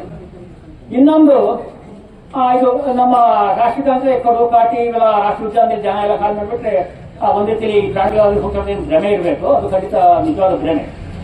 ಇಲ್ಲಿ ನೀವು ಕಾಟಿಯಿಂದ ಇರ್ತಕೊಳ್ಳಾಗಿದ್ರು ನಾವು ಇಲ್ಲೇ ಎಲ್ಲಿ ಬಸ್ಸಿಗಟ್ಟೆಗಳಲ್ಲಿ 2 ಜನ ಹೊಳ್ಳಿಗೊಬ್ರು, ಬಸ್ಸಿಗಟ್ಟೆಗೊಬ್ರು ಕಾಟಿ ಇರ್ತಕ್ಕ ಇದಾದ್ರು. ನಮ್ಮ ರಾಷ್ಟ್ರದಾಗ ಯಾರು ಪ್ರಾಣಿಗೆ ಇಟ್ಟು ಹಾಳಾದ್ರು ಒಬ್ರು ಇಲ್ಲ. ಅದು ಈಗ ಮಾಡಬೇಕಾಗಿದ್ದೇನು, ಅವರ ಪ್ರಾಣಿಗಳ ಕಾಟ ತರಬೇಕು ಅಂತ ಹೇಳಿದ್ರೆ ಕಳೆದ ವರ್ಷ ಏನ್ ಮಾಡ್ಬಿಟ್ಟಿದ್ರೆ ಇಲ್ಲಿ ಯಾವಾಗ ನಮ್ಮ ಹಳ್ಳಿಯಲ್ಲಿ ಒಬ್ಬ ರೈತರು ಕಾಟಿಯ ಒಂದು ಪರ್ತಕ್ಕೆ ಪಾಪ ಸತ್ತು ಹೋದ್ರು. ಕೂಡಲೇ ಕೂಡ ಪೂರ್ತಿ ಬೀಳ್ಕೊಂಡು ಸುತ್ತೇ ಬಿಟ್ಟು ಅಂದ್ರೆ ಜನ ಆ ಥರ ರುಚಿಗೆ ಇರ್ಬೇಕಾ? ನಾನು ಯಾವಾಗ ಹೇಳ್ತೀನಿ ಹೇಗಂತ ಹೇಳಿದ್ರೆ ಅರಣ್ಯಕ್ಕೆ ನೀವು ಸೇರಿ ನಾವು ಸೇರ್ತೀವಿ. ಕಾಡು ಖಂಡಿತ ಸುಡಬಾರ್ದು. ಯಾಕಂದ್ರೆ ಕಾಡು ನಮ್ಮ ಆಸ್ತಿ. ಆದ್ರೆ ಇಲ್ಲಿ ನೀವು ಹುಲ್ಲುಗಾರನ್ನು ನೀವು ಕಾಡು ಮಾಡ್ತಾ ಹೊರಟ್ರೆ ನಾಳೆ ಸಸ್ಯಾಹಾರಿ ಪ್ರಾಣಿಗಳು ಸತ್ತೋಗ್ತವೆ. ಸಸ್ಯಾಹಾರಿ ಪ್ರಾಣಿಗಳು ಸತ್ತು ಅಂತ ಹೇಳಿ ನಿಮಗೆ ಮಾಂಸಾಹಾರಿ ಪ್ರಾಣಿ ಬದುಕಕ್ಕೆ ಸಾಧ್ಯ ಇಲ್ಲ. ಯಾಕಂದ್ರೆ ಮಾಂಸಾಹಾರಿ ಪ್ರಾಣಿ ಆಹಾರನೇ ಕಡು, ಕಾಟಿ, ಜಿಂಕೆ, ಮೊಲ ಇಂಥವು. ಹಾಗಾದ್ರಿಂದ ಈ ಆಹಾರ ಸರಪಳಿಗಳು ಒಂದಕ್ಕೊಂದು ನಿರಂತರವಾಗಿ ಸೇರಿರುವಂಥದ್ದು. ಹಾಗಾದ್ರಿಂದ ಎಲ್ಲ ಒಬ್ಬರಿ ಕಾನೂನು ಸೇರ್ಕೊಂಡು ಕೆಲವಷ್ಟನ್ನ ನೀವು ಸುಳ್ಳು ಕಾನೂನು ಮಾಡಬೇಡಿ. ಅದಕ್ಕೊಂದು ಕಾನೂನಿಗೆ ಅರ್ಥ ಇದೆ ಅಂತ ಹೇಳ್ಕೊಂಡು. ಯಾಕಂದ್ರೆ ಈ ಕಾನೂನು ಮತ್ತು ಕಾನೂನಿನ ಉದ್ದೇಶ ಆಗಿರುತ್ತೆ. ನಾನು ಯಾವಾಗಲೂ ಕೂಡ ಈ ಕಾನೂನನ್ನು ಗೌರವಿಸ್ತೀನಿ, ಕಾನೂನಿನ ಉದ್ದೇಶನ ಗೌರವಿಸ್ತೀನಿ. ಅದು ಬರೀ ಕಾನೂನು ಜಾರಿ ಆದ್ರೆ ನಾನು ಅದನ್ನ ಗೌರವಿಸಲು ಸಾಧ್ಯ ಇಲ್ಲ. ಅದಕ್ಕೆ ಒಂದು ಉದಾಹರಣೆ ಹೇಳ್ಬೇಕು ಅಂತ ಹೇಳಿದ್ರೆ ಕಾನೂನು ಪಾಲನೆ ಆಗುತ್ತೆ, ಉದ್ದೇಶ ಪಾಲನೆ ಆಗೋದಿಲ್ಲ. ಅದಕ್ಕೆ ಒಂದೇ ಉದಾಹರಣೆ ಹೇಳ್ತೀನಿ. ಇಲ್ಲಿ ಅರಣ್ಯಕ್ಕೆ ಇದ್ದಾರೆ. ನಮ್ಮ ಕಳ್ಕೋಡು ಗ್ರಾಮ ಕಾಲುವೆಗೆ ಕರೆಂಟ್ ಹೋಗಬೇಕಾಗಿತ್ತು. ಅಲ್ಲಿ ಒಂದು 400 ಮೀಟರ್ ರಾಷ್ಟ್ರೀಯ ಉದ್ಯಾನ ಬರ್ತಾ ಇತ್ತು. ಆ ರಾಷ್ಟ್ರೀಯ ಉದ್ಯಾನ ಅಥವಾ ವನ್ಯಜೀವಿ ವಲಯದಲ್ಲಿ ಏನಾಗ್ತದೆ ಅಂತ ಹೇಳಿದ್ರೆ ಅಲ್ಲಿ ಯಾವುದೇ ಕಾರಣಕ್ಕೂ ಓವರ್ ಹೆಡ್ ಕೇಬಲ್ ಅನ್ನು ಬಳಸೋ ಹಾಗಿಲ್ಲ. ಅಲ್ಲಿ ಈ ದಪ್ಪ ಕೇಬಲ್ ಅಂದ್ರೆ ಒಳಗೆ ಇರಬೇಕು. ಯಾವುದೇ ಪ್ರಾಣಿಗೆ ಮುಟ್ಟಿದ್ದು ಸಾಯೋ ಹಾಗಿಲ್ಲ, ತೊಂದರೆ ಇಲ್ಲ, ಅದಕ್ಕೆ ಬಳಸಬೇಕಾಗಿತ್ತು. ಅಲ್ಲಿ ಇವ್ರು ಏನ್ ಮಾಡುದು ಅಂತ ಹೇಳಿದ್ರೆ ಪರ್ಮಿಷನ್ ಪಾಪ ಕೊಡ್ಬೇಕಾದ್ರೆ ಕೇಬಲ್ಗೆ ತಾಕೀತು ಮಾಡಿದ್ರು. ನೀವು ಏನು ರಾಷ್ಟ್ರೀಯ ಉದ್ಯಾನ ಇದೆ ಅಲ್ಲಿ ನೀವು ದಪ್ಪ ಕೇಬಲ್ ಹಾಕಿ ಅಂತ ಹೇಳಿದ್ರು. ಮತ್ತು ಅವರ ಖರ್ಚು ಜಾಸ್ತಿ ಇರಪ್ಪ ಅಂತ ಕೇಬಲ್ ಅವರು ಆ ದಪ್ಪ ಕೇಬಲ್ ಹಾಕಿದ್ರು. ನಾನು ಒಂದ್ಸಲ ನೋಡಿದೆ, 400 ಮೀಟರ್ ಪರವಾಗಿಲ್ಲ. ಈ ಪ್ರಾಣಿಗಳಿಗೆ ಪಾಪ ಇದು ನಮ್ಮ ವಲಯ, ನಾವಿನ್ನು ಆ ಕಡೆ ಹೋದ್ಮೇಲೆ ಈ ಕಡೆ ಹೋಗಲ್ಲ, ನಮ್ಮ ಸೇಫ್ಟಿ ಅಂತ ತಿಳ್ಕೊಳ್ತವೆ. ಇನ್ನು ಈಗ ಕಂದಾಯ ಭೂಮಿ ಇದೆ, ಅಲ್ಲಿ ಕಂದಾಯ ಭೂಮಿ ಇದ್ದಿದ್ದು ಕಾಡೆ, ರಾಷ್ಟ್ರೀಯ ಒಂದು ರಾಜ್ಯಂತರೂ ಕಾಡೆ. ಮನುಷ್ಯರು ನಮಗೆ ಪೂರ್ತಿ ಇದೆ, ನಮಗೆ ಗೊತ್ತಾಗುತ್ತೆ ಇದು ಅದು ಕಾಡು ಇದು ಕಾಡು. ಸರಿ ಕೊಡಬೇಕಾಗಿ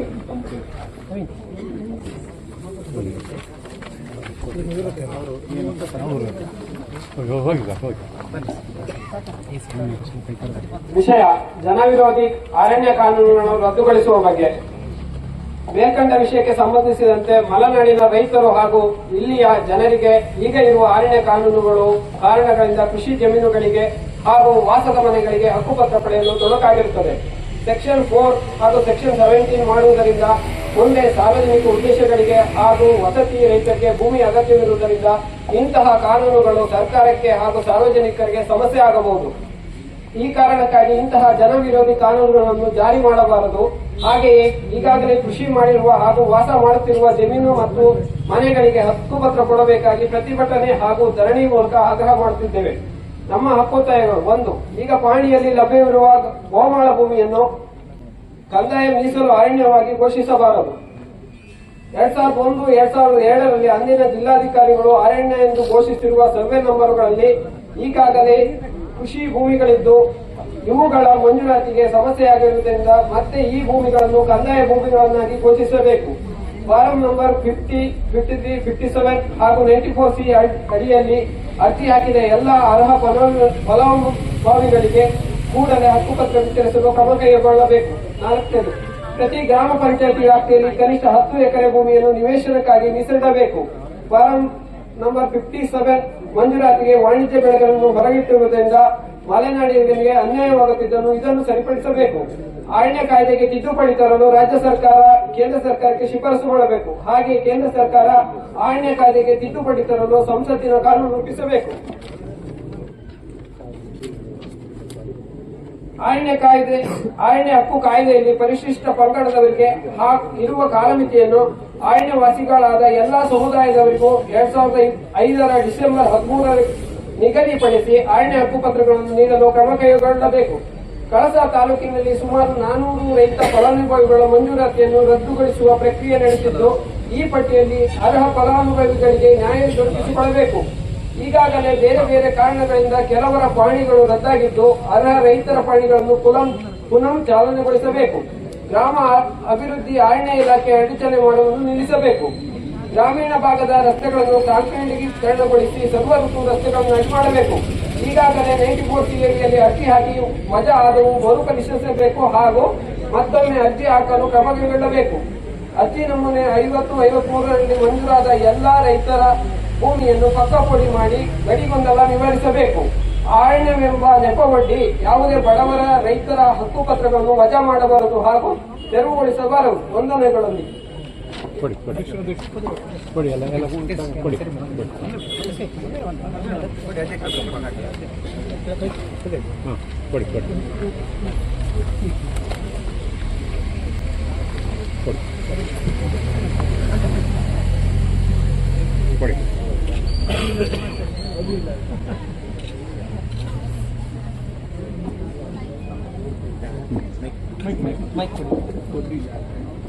ಈಗ ನಾವು ಪ್ರತಿಭಟನೆ ಮತ್ತೆ ಧರಣಿ ಮುಖಾಂತರ ನಿಮ್ಮ ಮನೆಗೆ ಕೊಟ್ಟಿದ್ದೀವಿ. ಅವರು ಇಲಾಖೆ ವತಿಯಿಂದ ಸರ್ಕಾರದ ನಿರ್ದೇಶನ ಏನು ಕೊಟ್ಟಿದೆ ಅನ್ನೋದ್ರ ಬಗ್ಗೆ ದಯವಿಟ್ಟು ಎಲ್ಲರಿಗೂ ಒಂದು ಮಾಹಿತಿ ಕೊಡ್ತಾರೆ. ದಯವಿಟ್ಟು ಒಂದು 5 ನಿಮಿಷ ಸಾಗಲಿಕ್ಕೆ.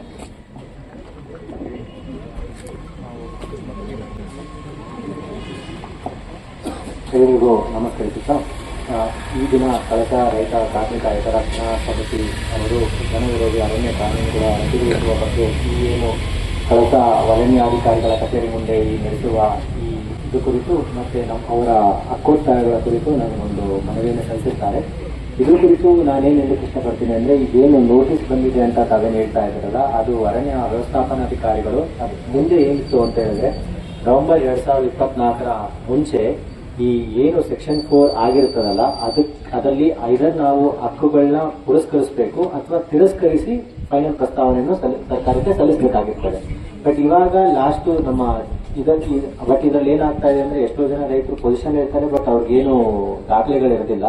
ಇದನ್ನು ಸರ್ಕಾರದ ಗಮನಕ್ಕೆ ನಮ್ಮ ಜನಪ್ರತಿನಿಧಿಗಳು ತಂದಿರ್ತಾರೆ. ಅವಾಗ ಅವರು ಸರ್ಕಾರದ ಹಂತದಲ್ಲಿ ಒಂದು ಡಿಸಿಷನ್ ಆಗಿರ್ತಾರೆ. ಏನಂತ ಅಂತ ಹೇಳಿದ್ರೆ, ಯಾರಿಗೆ ಹಕ್ಕುಪತ್ರ ಅಥವಾ ಸೆಕ್ಷನ್ 4ಗಿಂತ ಮುಂಚೆ ಏನ್ ಗ್ರಾಂಟ್ ಇರ್ತೀಯೋ ಅವ್ರನ್ನ ಪುರಸ್ಕರಿಸಿ ಅವ್ರನ್ನ ಅದರಿಂದ ಸೆಕ್ಷನ್ 4 ಕೈ ಬಿಟ್ಬಿಟ್ಟು ಪ್ರಸ್ತಾವನೆ ಸಲ್ಲಿಸಿ, ಯಾರಿಗೆ ಹಕ್ಕು ಇರಲ್ವೋ ಅವ್ರನ್ನ ಹಾಗೆ ಇಟ್ಟು ಫೈನಲ್ ಡಿಸಿಷನ್ ತಗೊಳ್ಳೋ ಆ ಜಾಗ ಬಿಟ್ಟು ಅದನ್ನ ಪುರಸ್ಕರಿಸಲು ಬೇಡ, ತಿರಸ್ಕರಿಸಲು ಬೇಡ, ಡಿಸಿಷನ್ ಪೆಂಡಿಂಗ್ ಇಟ್ಬಿಟ್ಟು ಬರೀ ಮಿಕ್ಕಿದ ಜಾಗಗಳು ಮಾತ್ರ ಸರ್ಕಾರ ಪ್ರಸ್ತಾವನೆ ಸಲ್ಲಿಸಿ ಅಂತ ಪಾರ್ಟ್ ಎ ಮತ್ತೆ ಪಾರ್ಟ್ ಬಿ 2 ಪಾರ್ಟ್ನ ವಿಂಗಡಿಸಿ ಮಾಡಿಬಿಟ್ಟು ಆ ಒಂದು ಪ್ರಸ್ತಾವನೆಯನ್ನ ನಮ್ದು ಫೈನಲೈಸ್ ಮಾಡಲಿಕ್ಕೆ ಒಂದು ಸುತ್ತೋಲೆಯನ್ನ ಹೊರಡಿಸುತ್ತಾರೆ. ಅದಕ್ಕಿಂತ ಮುಂಚೆ ಏನ್ ಪ್ರಕರಣಗಳಾಗಿದೆಯೋ ಆಗಿರ್ಬೋದು. ಬಟ್ ಅದಾದ್ಮೇಲೆ ನವೆಂಬರ್ 24ರಿಂದ ಯಾವುದೇ ಕಾರಣಕ್ಕೂ ಸೆಕ್ಷನ್ 4 ಅಲ್ಲಿ ಯಾರೇ ರೈತರಿದ್ರು ಅವ್ರನ್ನ ಬಿಟ್ಬಿಟ್ಟಂತೂ ಅವ್ರನ್ನ ತಿರಸ್ಕರಿಸೋದು ಯಾವುದಕ್ಕೂ ಸರ್ಕಾರ ಪ್ರಸ್ತಾವನೆ ಆಗ್ತಾ ಇದೆ. ಸೊ ಅದನ್ನ ಪಾರ್ಟಿ ಅಂತ ಮಾಡ್ತಾ ಇದೀವಿ ಒಂದು. ಮತ್ತೆ ಇನ್ನೇನು 2001-2 ಅಂದಿನ ಜಿಲ್ಲಾಧಿಕಾರಿಗಳು DC ರಿಸರ್ವ್ ಅಂತ ನಾವೇನು ಹೇಳ್ತಾ ಇದೀವಲ್ಲ, ಅದ್ರಲ್ಲಿ 55,000 ಹೆಕ್ಟರ್ ಪ್ರದೇಶದಲ್ಲಿ 10,000 ಹೆಕ್ಟರ್ನಷ್ಟು ಏನು ಆಲ್ರೆಡಿ ಜನ ಇದ್ರಲ್ಲ ಅದನ್ನ ಬಿಡಬೇಕು ಅಂತ ಆಯ್ತು. ಆಗ್ಲೇ ಒಂದು 2017-18ರಲ್ಲಿ ಒಂದು ಟಾಸ್ಕ್ ಫೋರ್ಸ್ ಅಂತ ಒಂದು ರಚನೆ ಆಗಿತ್ತು. ಇವಾಗ ಲಾಸ್ಟ್ ನವೆಂಬರ್ 2025ರಲ್ಲಿ ಆ ಟಾಸ್ಕ್ ಫೋರ್ಸ್ಗೆ ಮತ್ತೆ 6 ತಿಂಗಳು ಟೈಮ್ ಎಕ್ಸ್ಟೆನ್ಷನ್ ಆಗಿದೆ. ಅದೆಲ್ಲ ಟಾಸ್ಕ್ ಫೋರ್ಸ್ ಸರ್ವೆ ಕಾರ್ಯ ಕೈಗೊಳ್ತಾ ಇದೀವಿ ಇವಾಗ ನಾವು. ಸೊ ಸರ್ವೆ ಕಾಮಗಾರಿ ಕೈಗೊಳ್ಳಿದ್ರೆ ಎಂಟೈರ್ ಈ ಚಿಕ್ಕಮಗಳೂರು ಭಾಗ ವ್ಯಾಪ್ತಿಯಲ್ಲಿ 185 ಗ್ರಾಮ 10,000 ಹೆಕ್ಟರ್ನಷ್ಟು ಪ್ರದೇಶನ ಎಲ್ಲಿ ಜನವಸತಿ ಇರ್ತಾರೋ ಅದರಲ್ಲಿ ಯಾರಾಗಿರ್ಬೋದು, 94C ಆಗಿ ಫಾರ್ಮ್ 50 ಹಕ್ಕುಪತ್ರ ಅರ್ಜಿ ಹಾಕಿರ್ಬೋದಾಗಿರ್ಬೋದು, 94C ಅಪ್ಲಿಕೇಶನ್ ಹಾಕಿರ್ಬೋದು, ಅಥವಾ ಪಕ್ಕಾಪಡಿ ಕೇಳಿರ್ಬೋದಾಗಿರ್ಬೋದು. ಇವಾಗೆಲ್ಲ ಒಂದು ಕಾರಣ ಏನಾಗ್ತಾ ಇದೆ ಅಂದ್ರೆ DC ರಿಸರ್ವ್ ಅಂತ ಹೇಳ್ಬಿಟ್ಟು ನಾವು DC ರಿಸರ್ವ್ ಯಾವುದಕ್ಕೂ ಸ್ಕೆಚ್ ಇಲ್ಲ. ಆ ಒಂದು ಕಾರಣದಿಂದ ನಾವು ಯಾವುದು ಅರ್ಜಿನ ಪ್ರೊಸೆಸ್ ಮಾಡಕ್ ಆಗ್ತಾ ಇಲ್ಲ. ಬಟ್ ಇವಾಗ ಸರ್ಕಾರ ನವೆಂಬರ್ 2025ರಲ್ಲಿ ಏನ್ ಮಾಡಿದೆ ಅಂದ್ರೆ ಅದಕ್ಕೆ 6 ತಿಂಗಳು ಜೂನ್ವರೆಗೂ ಟೈಮ್ ಎಕ್ಸ್ಟೆನ್ಷನ್ ಕೊಟ್ಟಿದ್ದಾರೆ. ಸೊ ಇವಾಗ ಆ ಸರ್ವೆ ಕಾಮಗಾರಿ ಅಥವಾ ಸರ್ವೆ ಕಾರ್ಯ ಕೈಗೊಳ್ತಾ ಇದೀವಿ. ಒಂದ್ಸತಿ ಆ ಸರ್ವೆ ಕಾರ್ಯ ಕೈಗೊಂಡು ಎಲ್ಲೆಲ್ಲಿ ಬರ್ತದೆ ಆ DC ರಿಸರ್ವ್ ಪ್ರದೇಶ ಅಂತ ಹೇಳ್ತು ಅಂದ್ರೆ ಗ್ರಾಮವಾರು 185 ಗ್ರಾಮವಾರು ಆ ಸ್ಕೆಚ್ ಫೈನಲೈಸ್ ಆಯ್ತು ಅಂತ ಹೇಳಿದ್ರೆ ಎಲ್ಲರಿಗೂ ಕಂಪ್ಲೀಟ್ 94C ಆಗಿರ್ಬೋದು, ಪಕ್ಕಾಪೋಡಿ ಆಗಿರ್ಬೋದು, 50-57 ಅಪ್ಲಿಕೇಶನ್ ಆಗಿರ್ಬೋದು, ಲೀಸ್ ಆಗಿರ್ಬೋದು, ಎಲ್ಲರಿಗೂ ಒಂದು ಒಳ್ಳೇದಾಗುತ್ತೆ ಅಂತ ಹೇಳಕ್ ಇಷ್ಟಪಡ್ತೀನಿ ನಾನು ಒಂದು. ಅದಾದ್ಮೇಲೆ ನೆಕ್ಸ್ಟ್ ಅರಣ್ಯ ಹಕ್ಕು ತಿದ್ದುಪಡಿ ಏನು. ಸೊ ಇವಾಗ ಆ ಸರ್ವೆ ಕಾಮಗಾರಿ ಅಥವಾ ಸರ್ವೆ ಕಾರ್ಯ ಕೈಗೊಳ್ತಾ ಇದೀವಿ. ಒಂದ್ಸತಿ ಆ ಸರ್ವೆ ಕಾರ್ಯ ಕೈಗೊಂಡು ಎಲ್ಲೆಲ್ಲಿ ಬರ್ತದೆ ಆ DC ರಿಸರ್ವ್ ಪ್ರದೇಶ ಅಂತ ಹೇಳ್ತು ಅಂದ್ರೆ ಗ್ರಾಮವಾರು 185 ಗ್ರಾಮವಾರು ಆ ಸ್ಕೆಚ್ ಫೈನಲೈಸ್ ಆಯ್ತು ಅಂತ ಹೇಳಿದ್ರೆ ಎಲ್ಲರಿಗೂ ಕಂಪ್ಲೀಟ್ 94C ಆಗಿರ್ಬೋದು, ಪಕ್ಕಾಪೋಡಿ ಆಗಿರ್ಬೋದು, 50-57 ಅಪ್ಲಿಕೇಶನ್ ಆಗಿರ್ಬೋದು, ಲೀಸ್ ಆಗಿರ್ಬೋದು, ಎಲ್ಲರಿಗೂ ಒಂದು ಒಳ್ಳೇದಾಗುತ್ತೆ ಅಂತ ಹೇಳಕ್ ಇಷ್ಟಪಡ್ತೀನಿ ನಾನು ಒಂದು. ಅದಾದ್ಮೇಲೆ ನೆಕ್ಸ್ಟ್ ಅರಣ್ಯ ಹಕ್ಕು ತಿದ್ದುಪಡಿ ಏನು 25 ವರ್ಷಗಳು ಮಾಡಬೇಕು ಅಂತ ಇದೆಯಲ್ಲ, ಅದು ರಾಜ್ಯ ಸರ್ಕಾರದಂತ ನಿಷ್ಕರ್ಷೆ ಆಗಬೇಕು. ಬಟ್ ಈ ತರ ಆಗಿತ್ತು ಅಂತ ಹೇಳ್ಬಿಟ್ಟು ಸರ್ಕಾರ ಕೆಲಸ ಮಾಡಬೇಕು. ಅರಣ್ಯ ನೆಪವಧಿ ಮತ್ತೆ ಯಾವುದೇ ಬಡವರ ರೈತರ ಹಕ್ಕು ವಜಾ ಮಾಡುವುದು ಯಾವುದೇ ಕಾರಣಕ್ಕೂ ಸರ್ಕಾರ ಈಗಾಗಲೇ ಹೇಳಿರುವಂತೆ 2015ಕ್ಕಿಂತ ಹಿಂದೆ 3 ಎಕರೆಗಿಂತ ಕಡಿಮೆ ಇರೋ ರೈತರನ್ನ ಯಾವುದೇ ಕಾರಣಕ್ಕೂ ಒಕ್ಕಲೆಬ್ಬಿಸಬಾರದು ಅಂತ ಹೇಳಿರೋದ್ರಿಂದ ಯಾವುದೇ ಕಾರಣಕ್ಕೂ 3 ಎಕರೆಗಿಂತ ಇರುವ ರೈತರ ಜಮೀನನ್ನು ಒಕ್ಕಲೆಬ್ಬಿಸ್ತಾ ಇಲ್ಲ ಅಂತ ಯಾವುದೇ ಪ್ರಕರಣಗಳು ಇರಲಿಲ್ಲ. ನಾವು ಯಾವ್ದು ಮಾಡ್ತಾ ಇದೀವಿ ಅಂದ್ರೆ ಬಟ್ ಏನು ಸರ್ಕಾರ ನಿರ್ದೇಶನ ಏನಂದ್ರೆ 30 ಎಕರೆ ಅಥವಾ 10 ಎಕರೆ 30 ಎಕರೆಗಿಂತ ಮೇಲ್ಪಟ್ಟ ರೈತರು ಮಾತ್ರ ಕಾನೂನು ರೀತಿ ಕ್ರಮ ತಗೋಬೇಕು ಅಂತ ಹೇಳ್ತಾ ಇದ್ದಾರೆ. ಅದನ್ನ ಮಾತ್ರ ತಾವು ಈಗಾಗಲೇ ಹೇಳಿದಂಗೆ ದೊಡ್ಡ ಎಸ್ಟೇಟ್ ಆಗಿರ್ಬೋದು ಅಂತರ ವಿರುದ್ಧ ಒತ್ತುವರಿ ವಿರುದ್ಧ ಕ್ರಮ ತಗೊಳ್ತಾ ಇದೀವಿ ಹೊರತು ಈ ಬಡವರ ಸಣ್ಣ ರೈತಾಪಿ ವರ್ಗದವರ ಜನರನ್ನು ಯಾವುದೇ ಕಾರಣಕ್ಕೂ ಒಕ್ಕಲೆಬ್ಬಿಸ್ತಾ ಇಲ್ಲ ನಾವು.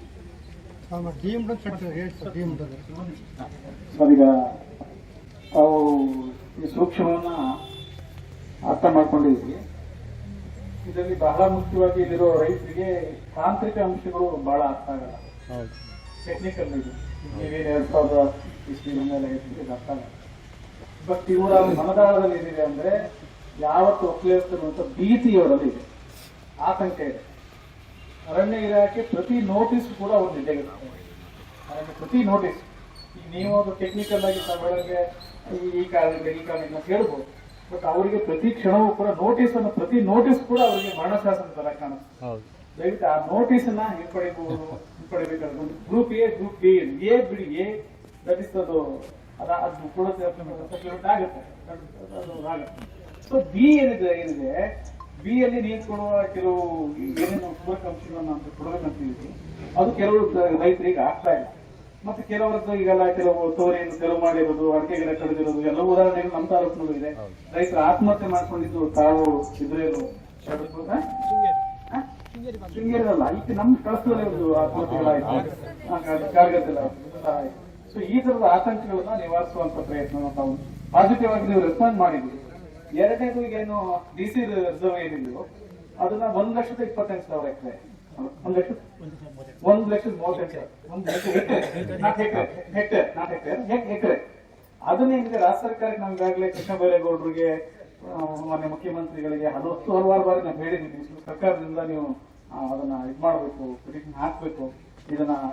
ಅದೆಲ್ಲರೂ ಬಂದ್ರೆ ಏನು ಕಂದಾಯ ಭೂಮಿನ ಅರಣ್ಯ ಘೋಷಣೆ ಮಾಡಿದ್ರು ಅದನ್ನ ವಾಪಸ್ ಕಂದಾಯ ಕಳಿಸ್ಕೊಂಡ್ರೆ ಈಗೇನು ಫಾರ್ಮ್ 53, 57 ಅರ್ಜಿ ಹಾಕಿದ್ದಾರೆ ಅಷ್ಟೋ ಜನರಿಗೆ ಬಡವರಿಗೆ ನಾವು ಕೇಳ್ತಿರೋದು ಯಾರಿಗೂ ಕೂಡ ಈ ದೊಡ್ಡ ಒತ್ತುದಾರರ ಪರವಾಗಿ ಯಾರು ಇಲ್ಲ, ಯಾರು ಇಲ್ಲ. ಒತ್ತುವರಿ ದೊಡ್ಡ ಎಲ್ಲರೂ 2, 3, 5 ಎಕರೆ ಇಟ್ಕೊಂಡವರು ಅವರಿಗೆ ಒಂದು ನೆಮ್ಮದಿಯ ಬದುಕಕ್ಕೋಸ್ಕರ ಅವಕಾಶ ಮಾಡಿಕೊಡೋ ರೀತಿಯ ಒಂದು ವಿಶ್ವಾಸ ತುಂಬುವ ಕೆಲಸವನ್ನು ನಾವು ಮಾಡುವುದು. ಸರಿ ಸರ್.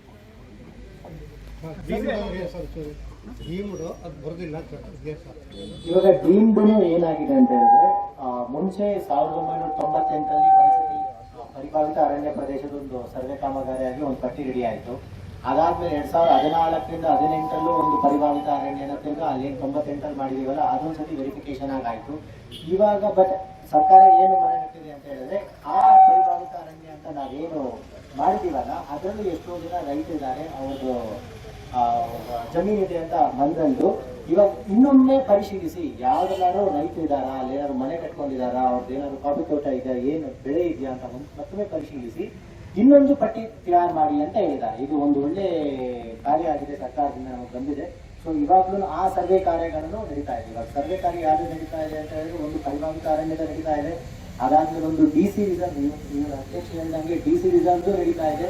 ಸೊ ಎಲ್ಲಾ ಸರ್ವೆ ಕಾರ್ಯ ನಡೀತಾ ಇದೆ. ಈ ಸರ್ವೆ ಕಾರ್ಯ ಮಾಡ್ಬಿಟ್ಟು ಮತ್ತೆ ಇನ್ನೊಂದು ಆ ನೋಟಿಸ್ ಅರಣ್ಯ ವ್ಯವಸ್ಥಾಪನಾ ಅಧಿಕಾರಿಗಳು ಏಂತಕ್ಕೆ ಅಂತ ಹೇಳಿದ್ರೆ ತಮ್ಮಲ್ಲಿ ಏನಾದ್ರೂ ಡಾಕ್ಯುಮೆಂಟ್ಸ್ ಇತ್ತು ಅಂತ ಹೇಳಿದ್ರೆ ಆ ಸೆಕ್ಷನ್ 4 ಅದಕ್ಕಿಂತ ಮುಂಚೆ ಯಾವ್ದಾರ ಒಂದು ದಾಖಲೆ ಇತ್ತು ಅಂದ್ರೂ ತಮ್ದು ಆ ದಾಖಲೆ ಕನ್ಸಿಡರ್ ಮಾಡಿಬಿಟ್ಟು ತಮ್ಮದನ್ನು ಬಿಡಬೇಕು ಅಥವಾ ರಿಲೀಸ್ ಮಾಡಬೇಕು ಅಂತ ಹೇಳ್ಬಿಟ್ಟು ಸರ್ಕಾರ ಪ್ರಸ್ತಾವನೆ ಕಳಿಸ್ಬೋದು. ನಾವು ದಾಖಲೆ ಇಲ್ಲ ಅಂತ ಹೇಳಿದ್ರೆ ಪಾರ್ಟಿ ಮಾಡೋಣ, ದಾಖಲೆ ಇತ್ತು ಅಂದ್ರೆ ಡೈರೆಕ್ಟ್ ಆಗಿ ರಿಲೀಸ್ ಮಾಡ್ಬೋದು ನಮ್ಮ ಜಮೀನ.